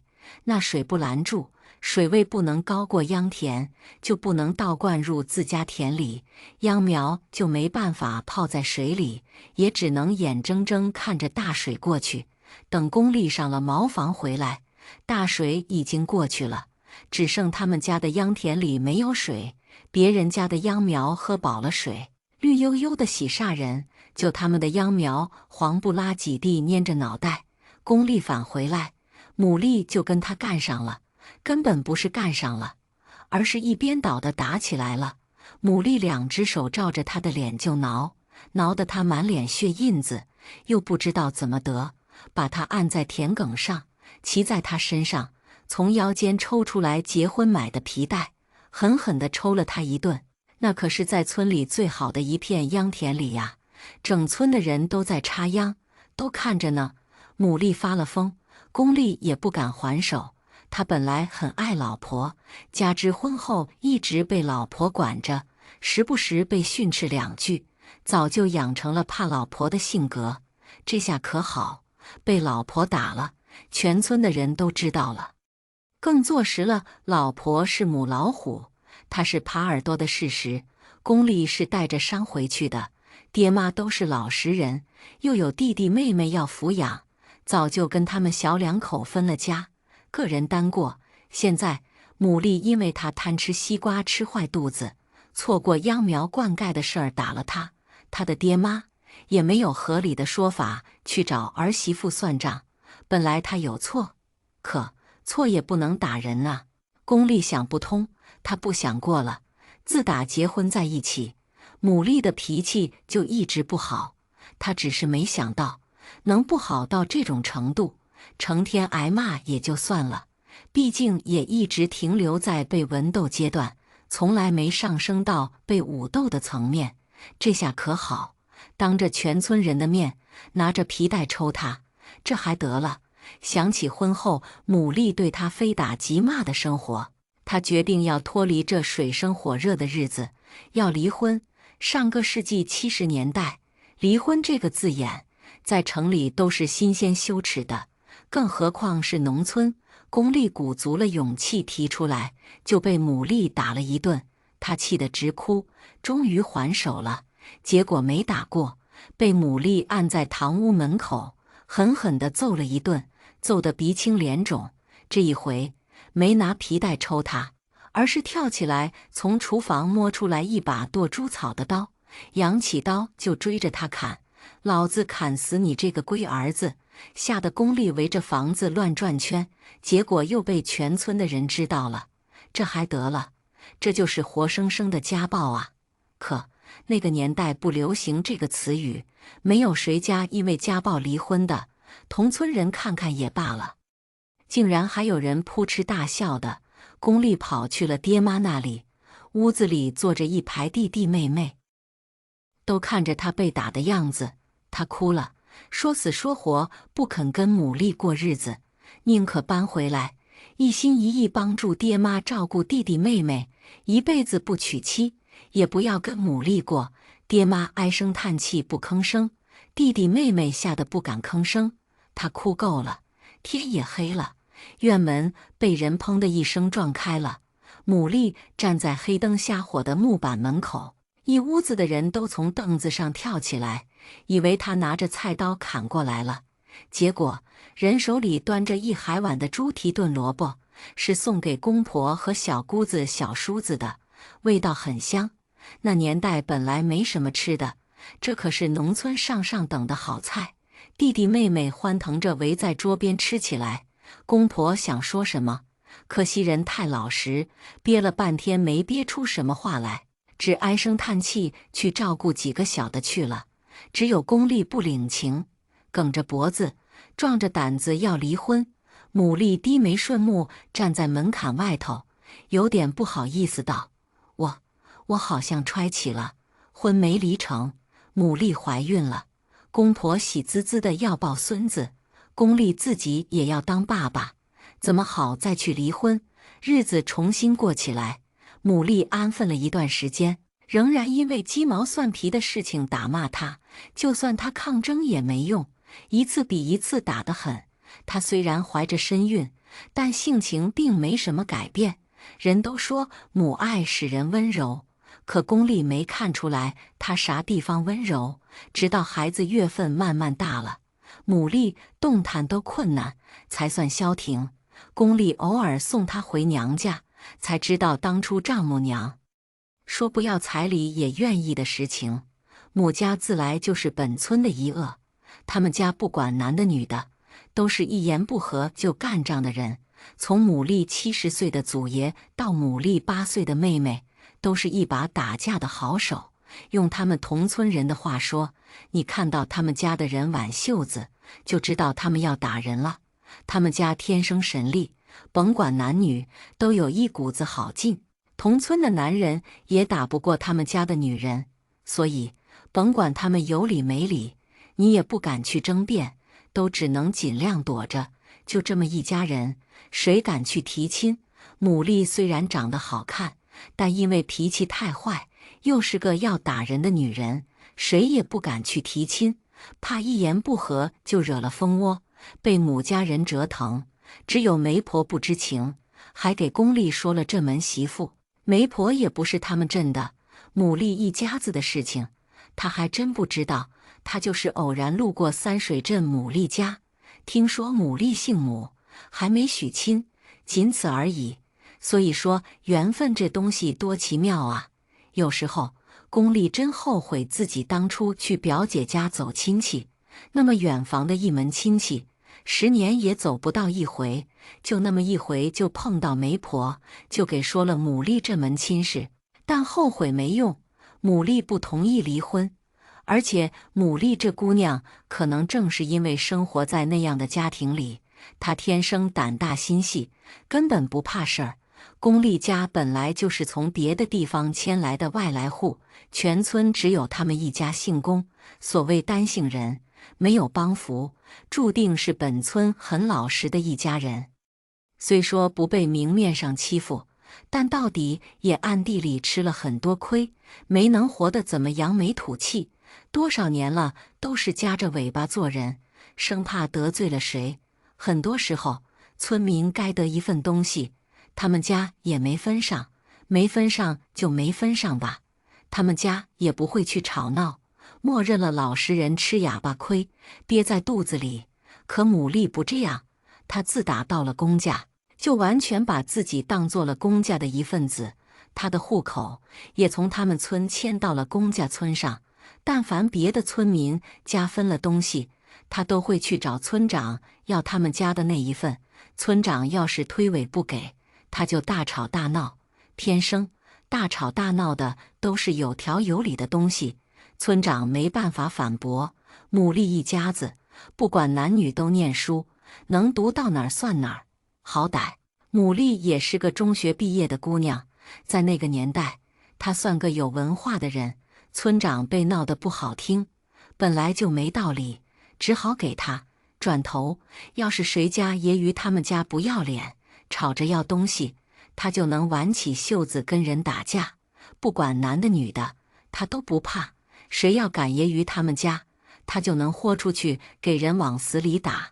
别的人打架都是拳头巴掌脚钉子，他却不，他们母家人打架都是抄家伙事儿，棍棒刀枪板砖石头块，总之他能抄着的东西都往你身上招呼。这种不要自己命也不要别人命的打法，很快就给他打出了一片天地。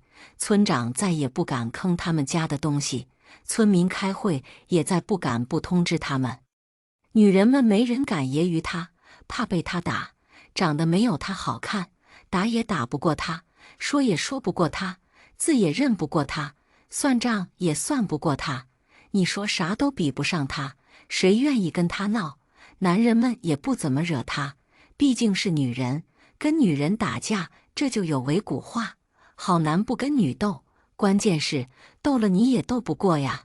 牡蛎生的也是人高马大，一股子力气的，嘴巴又利索，脑子又清晰，能说理的说理，不能说理的动手，绝不含糊。后来村里人都知道，一看到牡蛎挽袖子，就知道他要打人了。一般情况下，被打方没等到被打就跑了，因为他要打人，肯定是你理亏。孩子出生没几年，公家人被同村人欺负的日子就算到头了。公俪虽然在家被牡蛎打，但出了家门，谁也不敢打他。其实他们多少会怕牡蛎找过去报复。好在牡蛎对公婆和弟妹也很好，虽然分家单过，但对弟弟妹妹的帮衬从来不少。他又读过书，弟弟妹妹的功课遇到不懂的，他也指点一二。一个人带着儿子，还要种地养猪，还要帮衬公婆弟妹，女人这样非常的辛苦。当然，公俪也不闲着，她其实也是个中学毕业生，结了婚安了家，眼看着牡蛎为了家里操持，她也不肯袖手旁观，跟着一个远房亲戚学了门木匠活的手艺，到处给人做床、做柜子、做箱子，一门通百门通。他还学会了石匠的活、铁匠的活等等，给人修房子、打石头、打菜刀、打猪食槽、挖井、打井，甚至逢年过节做笛子、糊灯笼去集市上卖。他还会写春联，本村的人来写，不收费，只需要自带纸张，别地方的人写1毛钱一副。总之，好像就没有他不会的。他挣了钱回来，统统交给牡蛎。牡蛎买了一台缝纫机，很快学会了缝纫的活。他们公家一家大小，从此都穿上了好看的衣裳，再也不用羡慕别人。关键，他给家里大大小小裁衣服的料子，从来不问公婆拿钱，都是他和公俪2个人赚的钱。当然，他还是那个脾气不好，动不动就要挽袖子打人的牡蛎，就连公婆都不敢惹他，弟弟妹妹更是听他的话。同村的人看到他们家的日子越来越好，也不敢小瞧了他们一家子。不过，总要逮着机会揶揄公俪几句。公俪老实，天生软柿子，被说得脸通红，就是不好还嘴。可就是这离婚的念头一直在她的脑子里打转，始终离不成。一开始要离婚，她怀孕没离成，现在孩子10来岁，更不能离婚了。她心里憋着难受，只能忍着，想等到孩子18岁成年以后再离婚了。18岁的孩子毕竟已经成年，她觉得可以了，因为她会打石头打铁的活。因缘际会进了阿公做工，虽然是农村身份，没办法转成正式工，但合同工的工资也不错，完全能养活一家人。她因此还结交了几个正式工朋友，也就是会计潘姐姐那个家属院里的人。公家的日子算是真正的翻身了，不过公丽在家里还是没有什么地位。没办法，她厉害，母丽比她还厉害，操持家里家外俨然一把好手，治理家庭相处邻里都有一套，打起她来不含糊，骂起她来也不嘴软。他看着工友们的妻子低眉顺目、温温柔柔的样子，更加无数次地动过离婚的念头。可惜母丽不同意离婚，而且孩子也小，就这么苦兮兮的到了孩子18岁，孩子竟然考上大学了。本村人家的孩子许多早早辍学，不是成绩差念不进去，就是家里穷没法上学。他们家的儿子却是打小成绩就好，一路高歌猛进，直到考上北京的重点大学。他想要离婚的念头，只能再等一等。这么争气的孩子，他总不能让孩子被人笑话。等孩子大学毕业，找到好工作了，公丽的爹妈也老了，弟弟妹妹都快有孙子了，他们家居然拆迁了。据说是修建一个什么连通欧洲的物流大工程，叫什么荣欧什么产业园。总之，七七八八赔了他好几套房子，又赔了他上千万真金白银。他觉得他们真的应该离婚了，连财产都分割好了，一人一半房产，一人一半钱，谁也甭占谁的便宜。每个人的一半东西里，自动保留一半归属于儿子。儿子成家之前就给儿子当婚前财产，俩人协商好了，自此后各过各的，谁也不碍着谁，协议都签了，只等上民政局。谁知母丽病了，忽然一下子病来如山倒，真有点山雨欲来风满楼的意思。她住进了医院，花了很多钱，还没查出什么问题。公丽一个人在自己的房子里住了几天，去民政局等，结果没见到母丽。她原本以为临到头还要被这快50的老太太揍一顿，结果根本没见着人。一打听才知道母丽病了。赶到医院的时候，儿子正在给她削水果，他站在门口有点傻。母丽有气无力地喊：“站着干什么？坐！”他就老实坐下了。这一坐就里里外外伺候了他大半个月，他的身体总算好了些，回去家里休养。这个时候他总不好提出离婚，总觉得帮扶了一辈子，突然这个时候踹了人家，有点不合情理。再说他爹妈也赶来看儿媳妇，半点没有因为他被打了一辈子而产生一点抱怨。弟弟妹妹几大家子的人都来看母丽，嘘寒问暖，很是关切。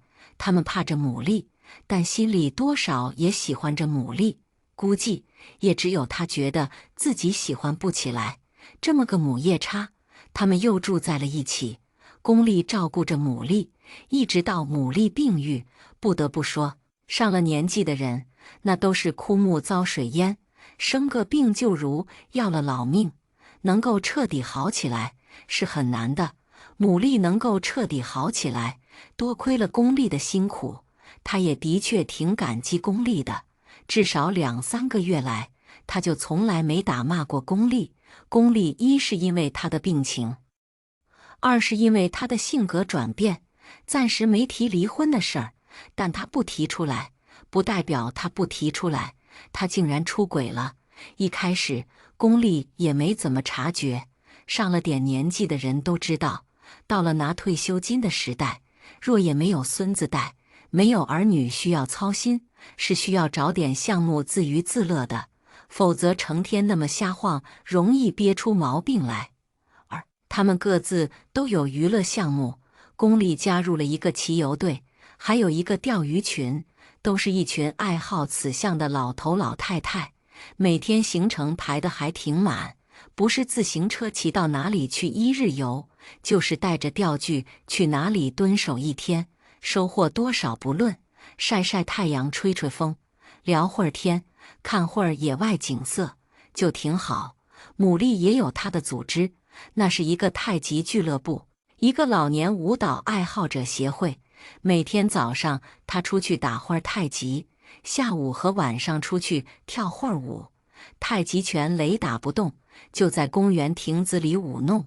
舞蹈协会却是经常到处去演出，不是5·1节表演，就是端午节表演，不是国庆节演出，就是春节汇报演出。光是演出服就七七八八装了一柜子，忙得跟国家领导人似的。本来这也算了，龚丽真没觉得有什么。虽然偶尔也听同村的人酸溜溜说起牡蛎，说她一张脸涂得红红绿绿去演出，跟协会里的男人搭档，看着挺亲密，她都觉得这些很正常。那些爱好跳舞的老头老太太，谁不是那样呢？外人不知道。牡蛎也曾邀请她加入舞蹈协会，被她拒绝过，她不喜欢跳舞。牡蛎便力邀他去做摇旗打鼓放音乐的人，帮着拿衣服拿腰鼓，准备上场演出的道具什么的，这也可以。他还是不愿意，他嫌闹腾，所以他们俩一直挺安生的。可这一次却不同，龚丽亲眼看到他跟一个老头在小公园里搂着跳舞，而且还听说他到老头家里去过。殊不知牡蛎最近迷上了给保温杯钩带花的套子，就是那种很便宜的防水线，拿根钩针穿上，也不知道怎么起个头，一下午就能钩出一直有吊带的杯子套，大小刚刚合适一只保温杯，甭管你保温杯是大是小都能成，而且花纹繁复，十分好看。把保温杯装在里头，挂在自行车上晃晃荡荡，不仅保温还不会摔烂，看上去还挺体面。牡蛎给他勾了一个，也给他勾了一个，还给住在隔壁的2个关系好的大姐勾了2个。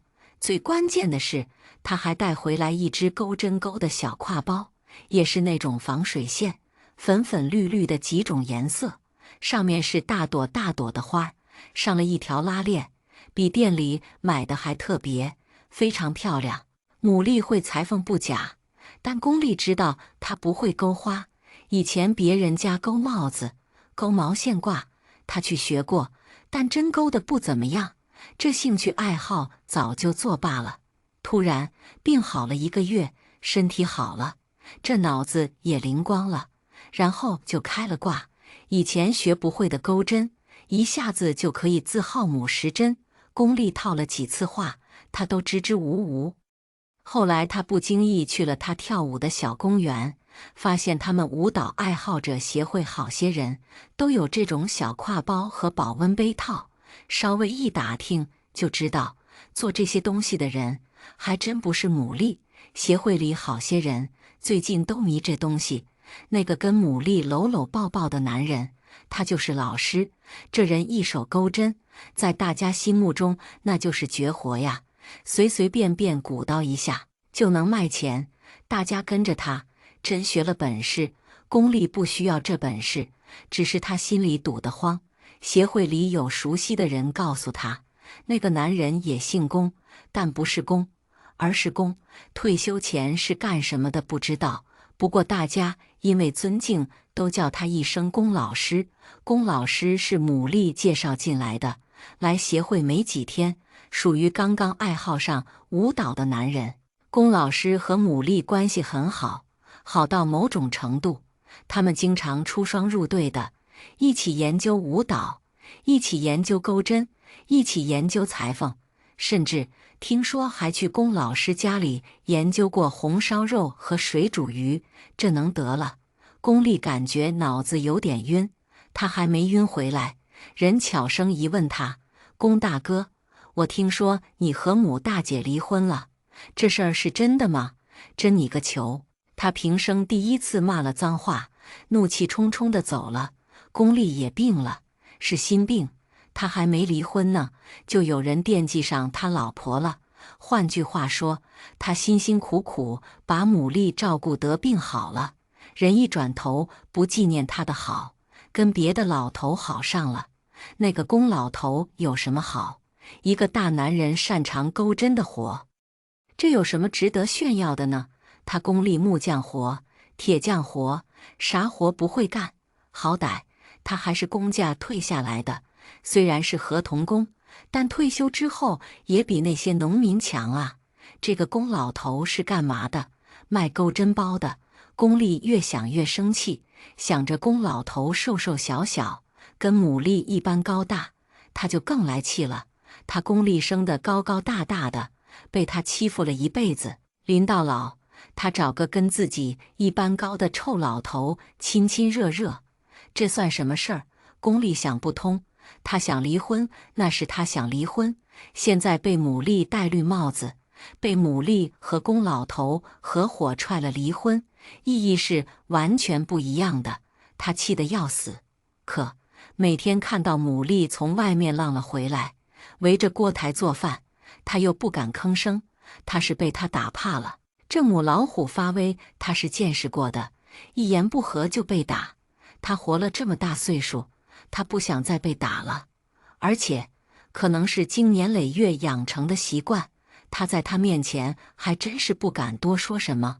老实人有时候也是真的累，因为老实，该自己的不该自己的都得受着。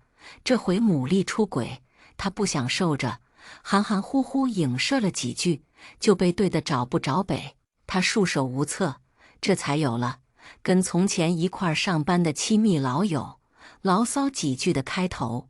然而那老友得知潘会计在区3室里工作，所以介绍了龚丽来找乔玲。故事就是这么个故事。龚丽讲完，一双眼睛通红，好像哭了。乔玲和曲磊还没经历过这么长时间的人生，更没经历过这么长时间的婚姻，一时不知道说什么好。龚丽叹息道：“一辈子不容易呀，我不想晚节不保，因为性格不合离婚，和被人绿了头离婚，这两件事儿有着天壤之别。”乔玲看着他委屈的样子，安慰道：“龚大叔，您这是打算离婚，还是打算怎么着？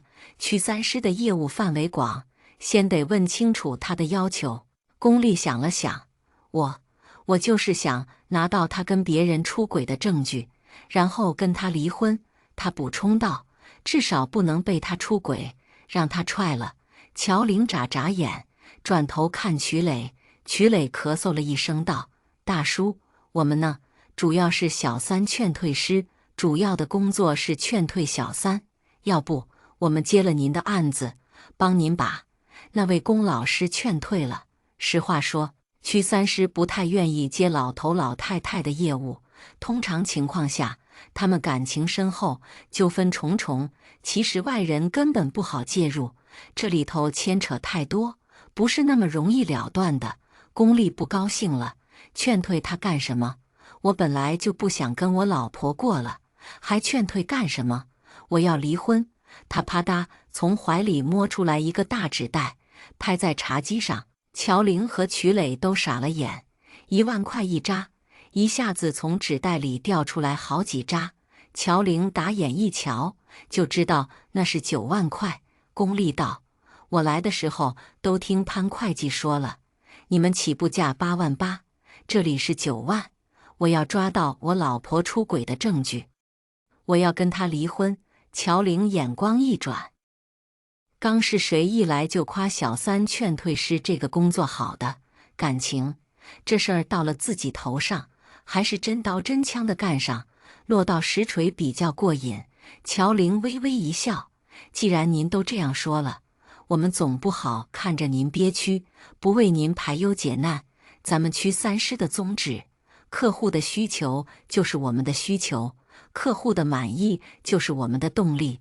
先安抚功利，然后他一本正经转移重点。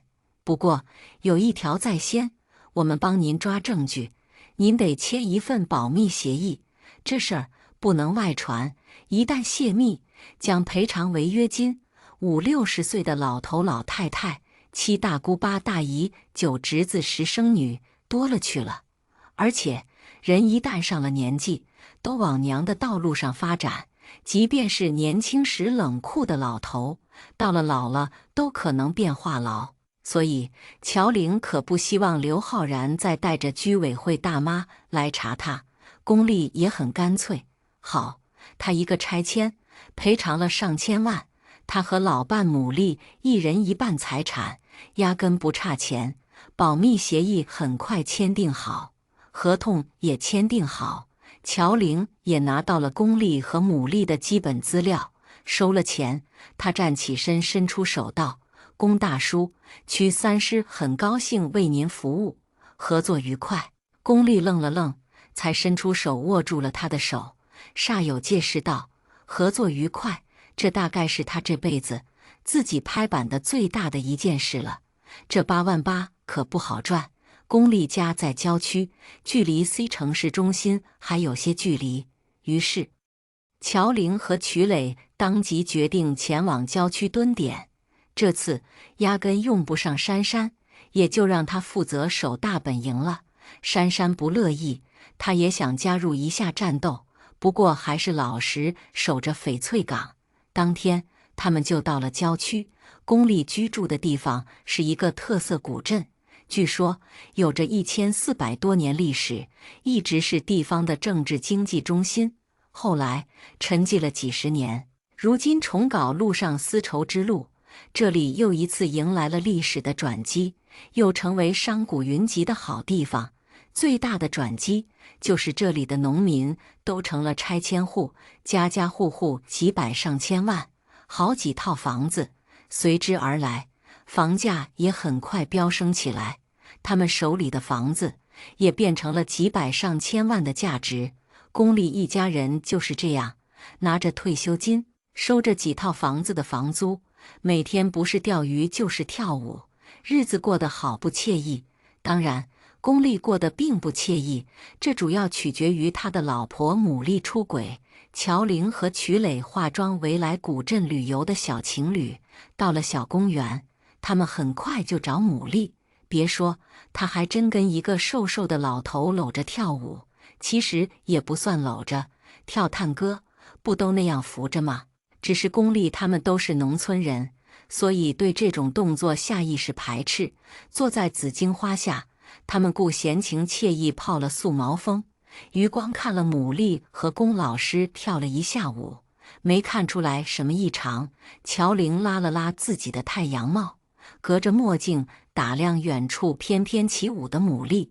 你说这些人是不是嫉妒人家漂亮，所以瞎编乱造啊？真没想到，牡蛎本人的确很好看。虽然龚丽之前是说过牡蛎人长得好看，但乔玲没想到是这么好看。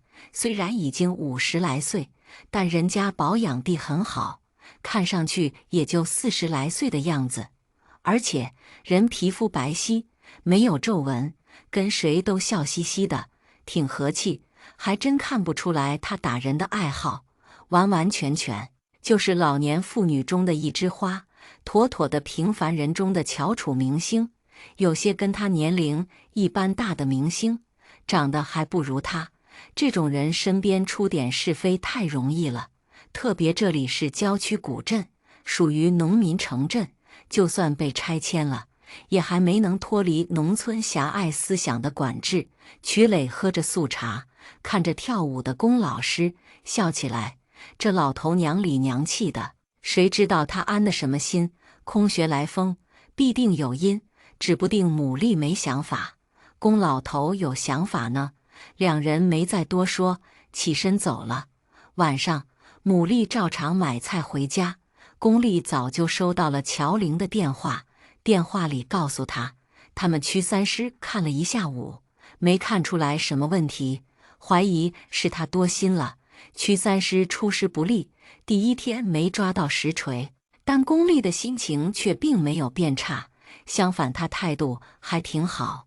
这恐怕是世界上唯一一种雇主实际上并不希望受雇者干出什么成绩的行业了。如今区三师没有业绩，却没预料龚丽反应不错。回去酒店，乔玲和曲磊收拾完手头的事情，坐在沙发上看今天下午拍的照片，照片里的人物一切正常。曲磊又看了看手机里的照片，说道：“龚大叔是一个很标准的耙耳朵，一辈子被母大姐吃得死死的，临到老，想要摆脱婚姻的束缚，但因为被母大姐压制得太久，又因为其实对母大姐还有感情，所以没能离婚。”他往后靠在沙发背上，摇头道：“其实这种婚姻反而更为长久，比那些势均力敌的婚姻更长久。”乔玲不解，这话怎么讲？他转头笑看着他，婚姻其实是一个此进彼退的匹配过程，不是东风压倒西风，就是西风压倒东风。如果两个人都想占上风，都不肯退步，最后的结局肯定是大打出手，不欢而散。你难道没发现，其实龚大叔和母大姐这么几十年配合过来，配合得挺不错。龚丽说过，他们家姊妹兄弟，只有他和母丽把孩子培养成了名牌大学毕业生，只有他们不用拆迁就能把日子过得很好。这说明这两人其实有自己的格局。他白他一眼，那又怎么样？现在有人怀疑母大姐出轨了，而且龚大叔认定了这个事儿。他蹙眉：“咱不是在查吗？你着什么急？”他不吭声。他忽然道：“对了，你昨天跟龚大叔说那个区三师宗旨，我们什么时候定的宗旨？我怎么不知道？”乔玲站起身，往自己的房间走去，漫不经心道：“瞎扯的时候，曲磊咂巴咂巴，明白过来。哎，你这人啊，骗起人的时候，头头是道，一溜一溜的。”他只不回头，冲着他一呲牙：“不都跟你学的吗，哥？”两人一夜好睡，第二天继续蹲点。母丽照常早上打太极，下午跳舞。乔玲注意到，今天的母丽打太极的时候，也把那个龚老师带来了。龚老师好像不太会，母丽站在他边上，一招一式的教他，教得挺认真。不仅是母丽，太极俱乐部的好些老人都在教新人。今天的新人有3-5个那么多，跟往常很不同。乔玲还注意到，这些新来的人都是老年人，能容易察觉到他们居然有共同之处：愁眉深锁，一张张脸好像吃了苦瓜，没什么笑颜，就像跟水有仇似的。曲磊也注意到这个现象，不由得觉得很奇怪，这是几个意思？从哪儿来的这么一波苦大仇深的老头老太太？乔玲想上去打听，曲磊摘了他的墨镜就上了，没什么套路，假装太极爱好者，在队伍里窜来窜去，稍微一打听就知道，太极俱乐部常年招收学员，一人1年200块钱，想来就来，想走就走，想学就学，包学会，不受限。曲磊当即掏了200块钱，给自己报了个名。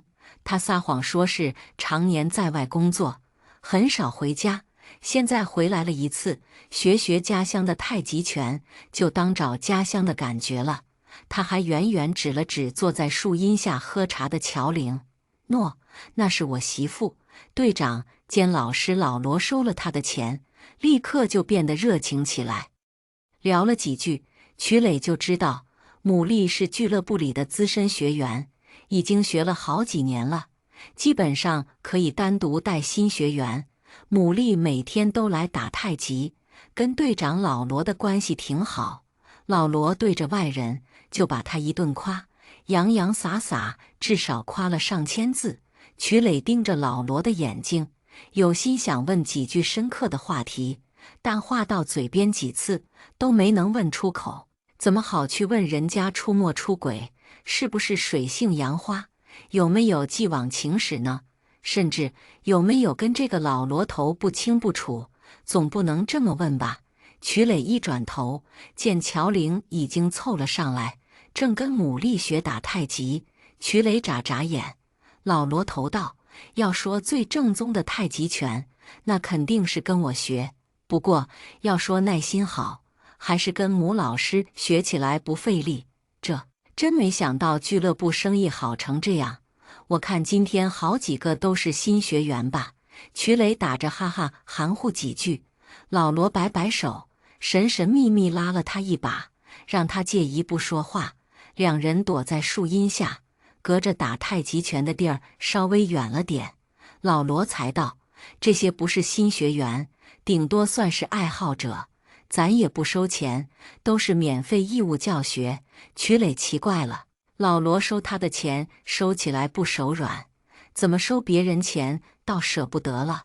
老罗好像看出了他的疑惑，叹一口气道：“哎，这些人啊，都苦。总之，我们也不收费，就义务帮个忙吧。”说完，摆摆手，也不多说，竟然走了。苦这玩意儿可不好界定，何谓苦，何谓甜？曲磊搞不懂。等乔玲跟着瞎比划了一阵，两人退出了打太极拳的亭子，二人重新坐回到树荫下茶座里。曲磊道：“问出来了吗？”乔玲摇摇头，他们不肯说。他勾唇一笑：“不过呀，我猜的8、9不离10了。”他倒是奇怪了，怎么个猜法？乔玲把自己七七八八听到的东西一串联，笑嘻嘻道：“这些人都是不收钱，义务教学的，你知道吗？”他忙点点头。他继续道：“其实母大姐教他们就图个乐呵，他们能不能学会，爱不爱学，那都无所谓。”他凑近一点，神秘兮兮道：“我听母大姐言语之间，一直劝解龚老师想开一些，一个人住着也没什么不好，至少清静没烦恼。还说以后大家都是一个协会的，经常约着一起打打太极，跳跳舞蹈，就跟亲人是一样的。”曲磊更加好奇，这话什么意思呢？难道龚老师他们还没个亲人不成？他郑重其事点头：“我看就是这样，人家不愿意多说，他们只能多打听。”整个这一天，乔玲和曲磊都跟在牡蛎身后不远。反正这本来就是个特色旅游小镇，陌生的年轻人多的是，对太极拳、老年舞蹈好奇的年轻人也不少。他们的出现，牡蛎也没当回事，跟乔玲猜测的不错。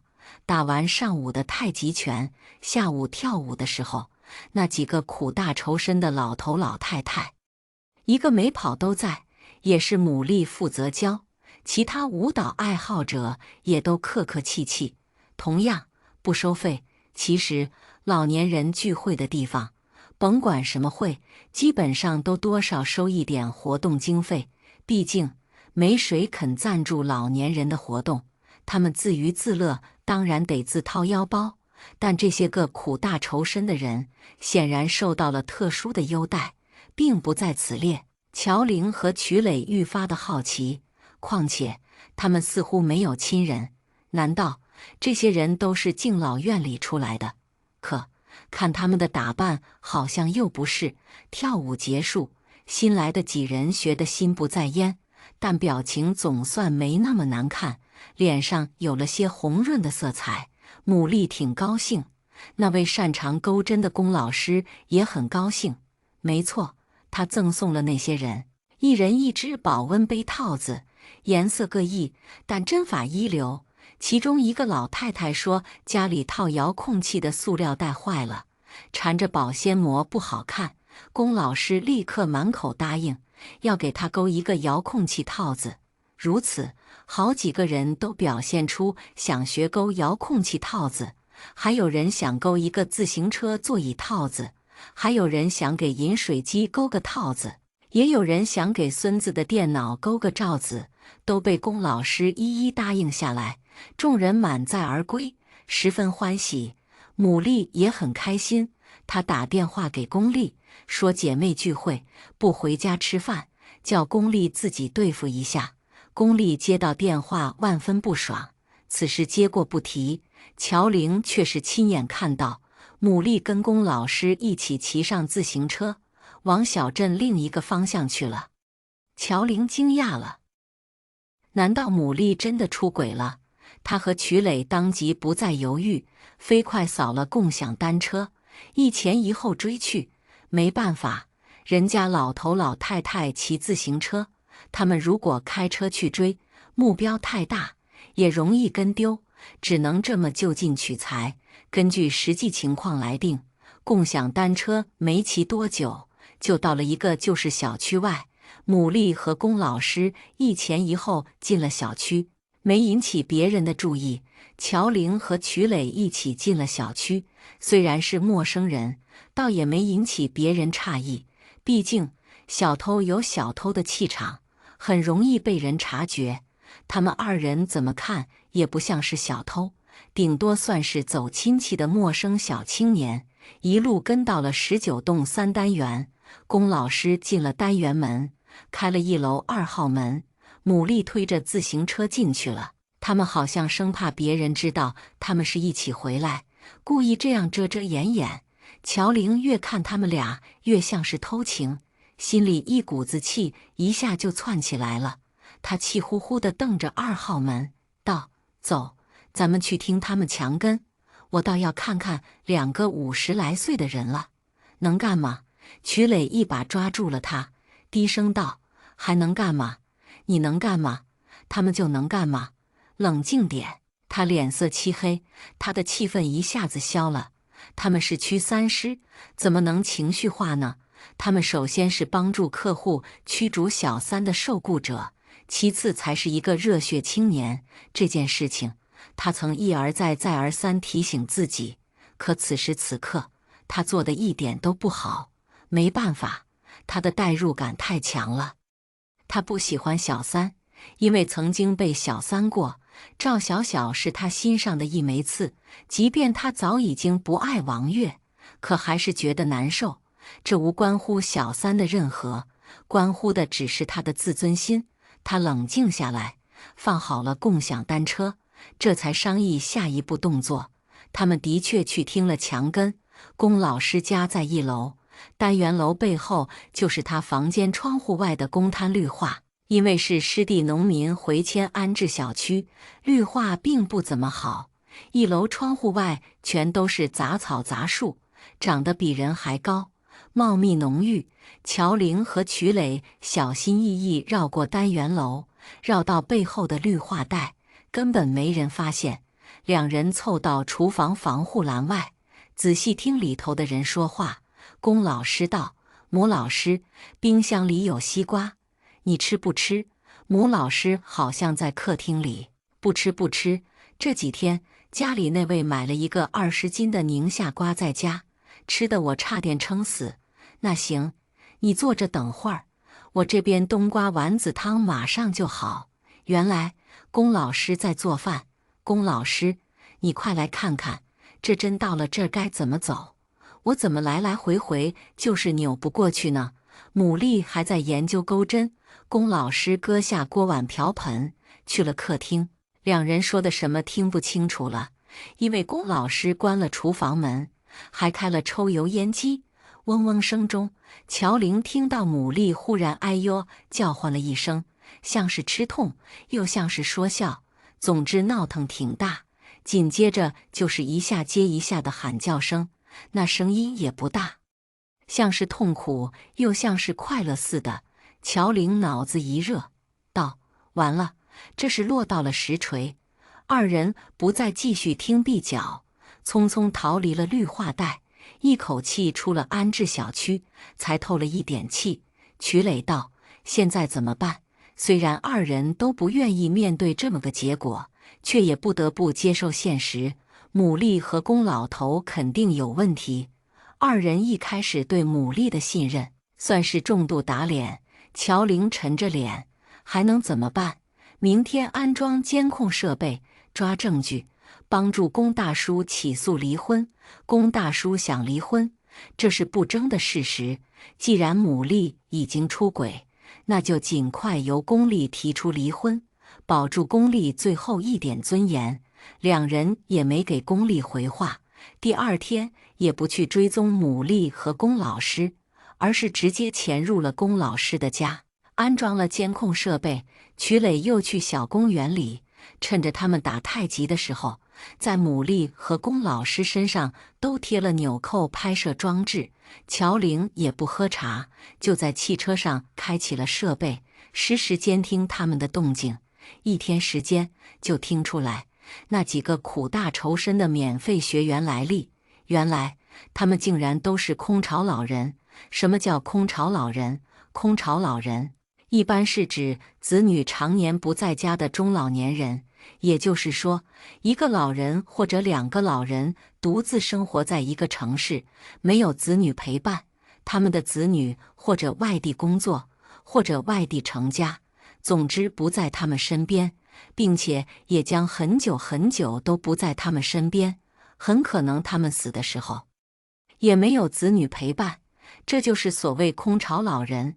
随着社会老龄化程度的加深，空巢老人越来越多，已经成为当今一个不容忽视的社会问题。很多空巢老人都有这样那样的心理疾病，这些个苦大仇深的老头老太太就是这一类人。牡蛎之所以义务带着他们，是因为他在不久之前加入了一个关爱空巢老人的协会。这个协会里的人都是一些上了年纪、喜欢跳舞、打太极、钓鱼等的老年人。他们组织了这么个民间组织，都是自掏腰包，跟空巢老人们结对子，自掏腰包带着他们玩，希冀能领着他们走出儿女不在身边的暗影，让他们的生活多姿多彩起来。当然，组织这个协会的老年人基本上都是儿女在身边，或者儿女离得不远，活得很幸福的老年人。牡蛎认识龚老师，也是因为龚老师就是一个空巢老人。龚老师那些钩针技术，都是他老伴死后学的。说白了，他当空巢老人的时候，闲得无聊打发时间，自己练出来的手艺。结果牡蛎关爱他，把他带进舞蹈协会，带进太极拳俱乐部。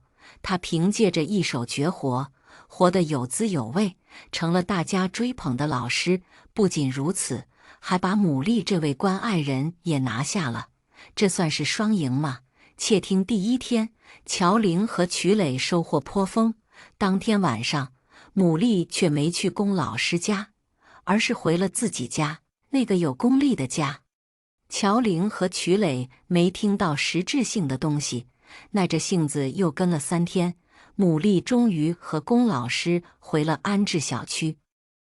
19栋3单元1楼2号门，乔玲和曲磊在车上严阵以待。房间里的画面全都传到了曲磊的电脑上，隔着电脑，乔玲和曲磊盯着画面。龚老师进门，先换了鞋子，又给牡蛎拿鞋子，两人的拖鞋竟然是同款，都是粉灰色的，这算情侣鞋。牡蛎把包包丢在沙发上，捶着肩膀道：“我看老秦学太极拳就挺快，用不了多久，铁定能学会。”龚老师转身帮他捏肩膀，一面捏一面跟着他走到了沙发前，抱怨道：“他学太极拳当然快了，我看他不喜欢跳舞，干脆不要教他了。”牡蛎转头看着他，人家学太极拳那么快，你咋就那么慢？比我们家老公学的还慢。龚老师收了手，不乐意了：“你们家老公学得快，他怎么不去打太极？你还得叫上我。”两人都有点不高兴，彼此沉默了一会儿。牡蛎道：“昨天小杜说要一个挎包，你勾了没有？”龚老师敲着二郎腿坐在一旁，从茶几上的盘子里拿瓜子儿，一面嗑瓜子儿，一面吐瓜子皮。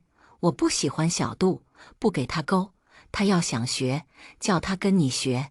哎，你这人，你还没教会我呢，我怎么教他？牡蛎不高兴，声音拔高了点。龚老师不为所动，你学会了再教他不就得了？就你那火爆脾气，他又不是不知道，他能怎么你？乔玲眨眨眼，盯着画面里的俩人，总觉得有点怪异，但又说不上来哪里不对劲。曲磊道：“我没说错吧？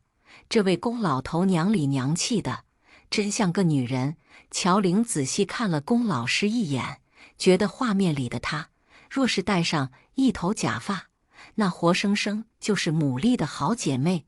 乔玲正了正脸色，昨天那声音怎么解释？继续往下看，再往下看，却没看到什么。两人说说闹闹，吃了晚饭，龚老师劝牡蛎想开点，亲自开了门送牡蛎回去，仍然是不肯一块儿走。用龚老师的话说，还是注意点，我怕别人看见了，说你说的不好听。牡蛎脖子一梗，我稀罕谁说的好听？这么多年了，他们也没谁把我说的好听了呀。话是这样说，但也的确避开了人。两人没一块儿出去。牡蛎回到家，已经快8点。龚丽一个人在家，心情差到了极点，瞪着他进门，脸红脖子粗，愣是说不出来一个字。牡蛎没好气地看他一眼，一个人洗澡睡觉去了。他竟然没打算理他。乔玲二人又继续监控了几天，没有任何异常。那天二人听到客厅里的声音，再也没发生过。乔玲觉得这么耗着不是办法，因为龚丽已经催促了几次，想问事情的进展。他决定好好调查一下这个龚老师。撇开牡蛎，单独调查龚老师并不是一个容易的活。乔玲和曲磊接连耗费1个星期，从在安置小区附近打听，到派出所查问底细，再到伪装成社区居委会干事暗中查访，再到伪装成保险推销人员、电信修理人员上门服务，总算是摸到了一点门路。原来龚老师不是小镇的人，他根本不是他们 C 城的人，但他一口地道的瑶渡镇话说得十分利落，根本听不出来他是外地人，甚至他其实是一个外省人。至于哪个省，暂且不提，免得有人觉得屈三师地域歧视。龚老师这位外省人千里迢迢来到 C 城安家，一直生活了20几年，然后老伴死了，他成了空巢老人。有人说他有个女儿在市打工，月入几万元，也有人说从来没见到过他的孩子，他其实压根就没有孩子。现在的他就是个孤寡老人。乔玲觉得此人就是一个谜，如果不搞清楚他的来路，很难界定他和牡蛎的关系。至少屈三师跟踪他们1周了，没看到他们搂搂抱抱牵手苟合，他们就跟正常的朋友交往差不多，顶多稍微有那么点亲密暧昧，闲言碎语是杀人刀，可以杀死牡蛎，也可以杀死龚丽。他龚老师一个无牵无挂的空巢老人，且是外地老人，好像对他的影响是最小的。然而再想往下调查，曲磊和乔玲就再也查不出什么了。龚老师的信息很有限，他是3年前才到瑶渡镇的，不知道从哪儿迁来的，可牡蛎却是土生土长的人，总不能这么拖着。乔玲无奈，决定派遣曲总再去一次龚老师的家，想找点有用的线索。曲磊乔装打扮一番，还真就去了。乔玲负责在3单元对面的车棚把风，一旦看到龚老师和牡蛎出现，立刻通知曲磊出门。曲磊进门仔细搜索，没有看到任何年轻人的东西，不管是房间、衣柜、鞋子、照片、相册，甚至毕业照、签名书什么的，这些属于年轻人的东西，龚老师家统统没有。整个屋子给人的感觉就是他一个人住，仅此而已。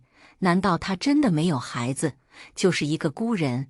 万万没想到，房子是他租来的。瞿磊找到了租房合同，看来龚老师似乎不太缺钱。他签订了5年的租期，家里也请人重新布置过。瞿磊在房间里走来走去，最后在他衣柜的小抽屉里看到了一本大红色的结婚证，不是现代人的那种小本，而是几十年前那种很大一本，像是请帖一样的结婚证。结婚证的颜色很淡，好像已经有很多年历史似的，装在一个挺精致的盒子里。看得出来，龚老师收藏得很小心。瞿磊心里一跳，慌忙打开结婚证，外头乔玲一直在把风。其实他没多少担心，因为这个时间点正是上午10点，龚老师和牡蛎应该都在打太极拳那里，根本不会穿过整个城镇跑回来。他坐在车棚外，提着一袋子杂牌子的保健品，假装推销保健品的人员跟守车棚的大爷聊得火热。猛地一抬眼，就看到了龚老师飞奔回家。因为警戒心太小，先前没注意到龚老师的身影，现在注意到，已经有点晚了。他大惊，忙要拿出手机拨打瞿磊的电话，可惜来不及了。眼睁睁看着龚老师骑着自行车奔向了单元门，眼看就要扛着他的自行车上台阶去开2号户的防盗门，瞿磊还在里面摸索。乔玲瞪着眼珠子，惊慌中忽然道：“哎，大爷，您手机掉了。”他提着保健品冲上去，把自己的手机往地上一丢，惊讶道：“大爷，这是您的手机吧？您手机掉了，手机是白色的，还是当季新款，怎么看也不像是老大爷会用的。”乔玲睁着眼睛说瞎话，却无比认真。龚老师有点懵，他提着自行车车把，回头道：“小姑娘，什么手机？”乔玲忙换了一副外地口音，操着不那么标准的普通话，憨厚笑道：“我刚看您从我眼前过去，就看到地上的手机，这是您的手机吗？”他把手机从地上捡起来，往龚老师手上递过去，口音正是龚老师老家的声音。龚老师愣了一下，放开自行车车把，笑着摆摆手：“这不是我的手机，可能是哪个年轻人的手机丢了。”他架好自行车，从随身背着的小挎包里取出自己的手机，道：“你看，我手机在这儿呢。”乔玲认认真真看过他手机，不好意思收回白色的手机：“嘿，还真是，大爷，对不起，是我弄错了。”龚老师忙道：“你是个热心肠的好姑娘。”“没事儿没事儿。”他看了一眼白色手机：“要不咱给物业送去，让物业贴个条子，等人去取。”他也挺热心的。屋里，瞿磊早已听到了乔玲的那一嗓子，因为两人都配了通话装备，耳麦里清晰地传来乔玲的话。他又不傻，当然明白是龚老师回来了。隔着防盗门听了一下，他不由得蹙眉，再从猫眼看出去，发觉龚老师正背着单元门站着，跟乔玲说话，已经是最好的时机，他不能错过。回头瞧一眼恢复成原状的屋子，他将结婚证揣在怀里，轻轻拉开了防盗门。乔玲哈哈一笑，把手里的保健品往龚老师怀里塞：“大爷，您人真实诚，这么贵的手机，不是您的就坚决不要。现在这个社会，有您这种精神的人可不多了。这保健品是我们公司搞活动免费赠送的，送给您。”龚老师招架不住他的热情，想要推辞。乔玲笑嘻嘻道：“您拿着吧，送给谁不是送？我又不是你们本地人，也不能徇私舞弊送我亲戚。这手机既然不是您的，我现在给物业送过去，回头让他们找找失主，曲磊从他们二人身边经过，没有抬头看他们一眼。龚老师下意识让开了一步，避免挡住了曲磊的过道。乔玲大大方方送了保健品，挥手跟龚老师告别。他一个人去了小区大门口，把手机交给门卫大爷，要寻找失主。门卫大爷一看是个值钱手机，笑得合不拢嘴，保证要找到失主。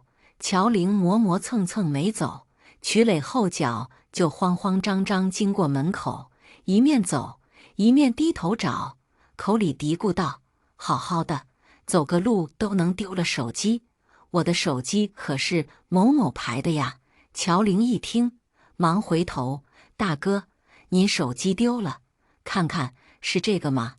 门卫大爷脸色一下拉下来，冷冰冰道：“手机这么贵重，可不能他说是他丢的，就是他的呀。”曲磊一把夺过手机，黑着脸道：“我的号码是139xxx6617，你要不信，拿座机给我打一个。”说着话，他顺势解开了手机密码，进去了主页面，还用微信给谁发信息，装模作样道：“刚手机丢了，吓我一跳，幸亏一个小姑娘捡到。”乔玲道：“还真是您的手机。”门卫大爷一看这阵仗，不死心，按着座机键拨打了139那个号码。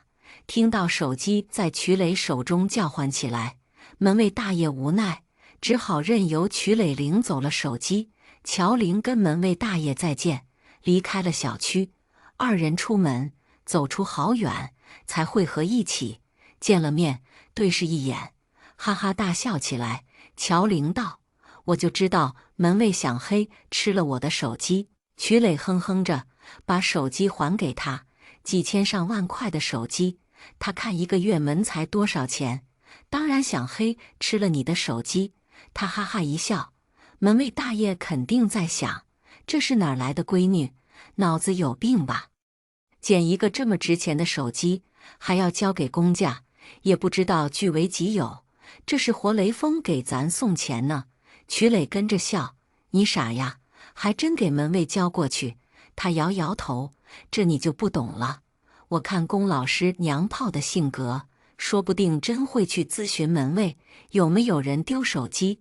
为了稳妥起见，我得这么走一出，免得他起疑心。”两人往停车处去。乔玲忽然道：“我说，你好像能背住我的手机号码。”曲磊脸色不变：“啊，我能背好几个号码呢？你的，我爸妈的，我自己的，还有……”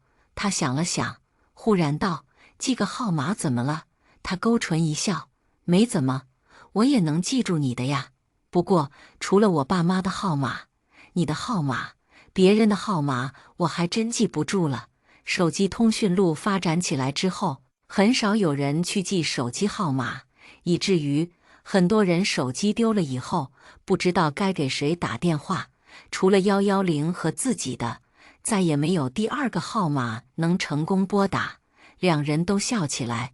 乔玲笑着笑着，收起了脸色，瞪着曲磊说：“为什么知道我的手机密码？”曲磊眨眨眼，想起自己顺手解开密码的样子，想撒谎说凑巧，可那几个数字无论如何也凑巧不出来，只好道：“不就是那天你解锁的时候，哥正好看了一眼吗？”他拔脚就走，生怕他追上来找他算账。果然，他在后面嚷嚷：“你竟敢偷看我的手机密码！不行，我也要知道你的。”曲磊怀里揣回来的结婚证是假的，他专门请了那个年代的民政局退休人员验证过，这本结婚证是假的，但却是做工非常好，足可以以假乱真的一本结婚证。当然，假的是肯定的，因为结婚证照片上的俩人都是男的，俩男人俩女人结婚，从来都不是法律允许的，结婚证当然是假的。这本结婚证照片上，一个是40岁时候的龚老师，另一个是同样40来岁的男人。乔玲和曲磊都没见过，看样子这男人高高大大，也不像是 C 城人。曲磊和乔玲的思想都有点转不过弯来，但很快曲磊就推断出正确的故事脉络。龚老师很可能是一个同性恋，这是个敏感的话题。乔玲和曲磊不愿多谈，但结合起来牡蛎的表现，还有龚老师一流的钩针技术，以及龚老师嗑瓜子儿时候的样子，忽然就能解开这些疙瘩。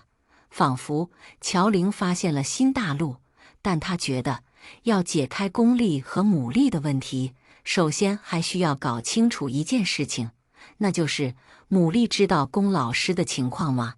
换句话说，牡蛎是觉得跟龚老师是姐妹情深，还是觉得跟龚老师是暧昧对象？这很值得确认。二人看过结婚证，偷偷把证件扫描了保存起来，这才让曲磊找机会把结婚证给龚老师放回去。这一头，俩人不知道应该怎么进展此事，终于决定跟龚丽摊牌，至少先让龚丽放下一颗心。摊牌的地方就在龚丽的家里。乔玲把结婚证扫描件摆出来，龚丽惊呆了，她眨眨眼，问：“这是什么东西？”乔玲微微一笑：“这是那位龚老师伪造的结婚证。我估计真实的作用可能只是为了一种心理补偿而已。”龚丽拿着结婚证扫描件，反复看，这个人是玻璃。到过去20年，这一代人称呼同性恋为玻璃，跟现在的年轻人称呼他们为 gay 和 les 一样，那是一种独特的称呼。他点点头，目前猜测是这样的。我老婆知道吗？龚丽眨眨眼，乔玲摇摇头，目前还不知道。龚丽炸了毛一般叫起来，她不知道，她还跟这个变态走得这么近。乔玲忙安抚她，不是说母大姐不知道龚老师是 gay， 而是我们区三师还不知道。她到底知道不知道龚老师这个事儿？龚丽这才算安静了一点。乔玲注意到她的神态明显缓和了很多，至少比刚找到区三师的时候看上去正常多了。到了这个时候，与其跟牡蛎隔着肚皮打官司，不如开诚布公谈一谈。龚丽请乔玲找日子，约牡蛎回家。日子就在3日后。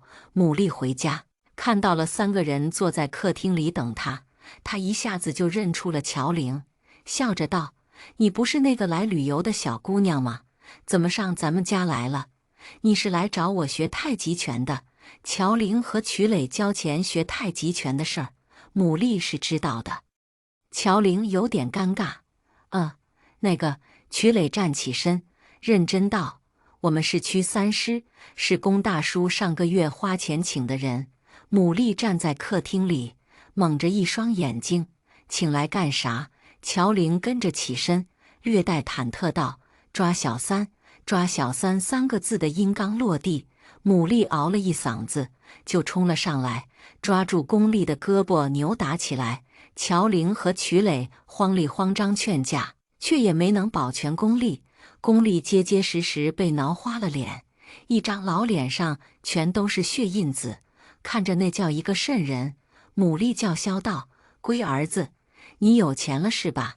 我看你是吃饱了撑的，竟然怀疑我有外面有人。”龚丽没有声音，他不依不饶：“龚丽，你个老瓜娃子，你给老子说清楚，你到底是啥子意思？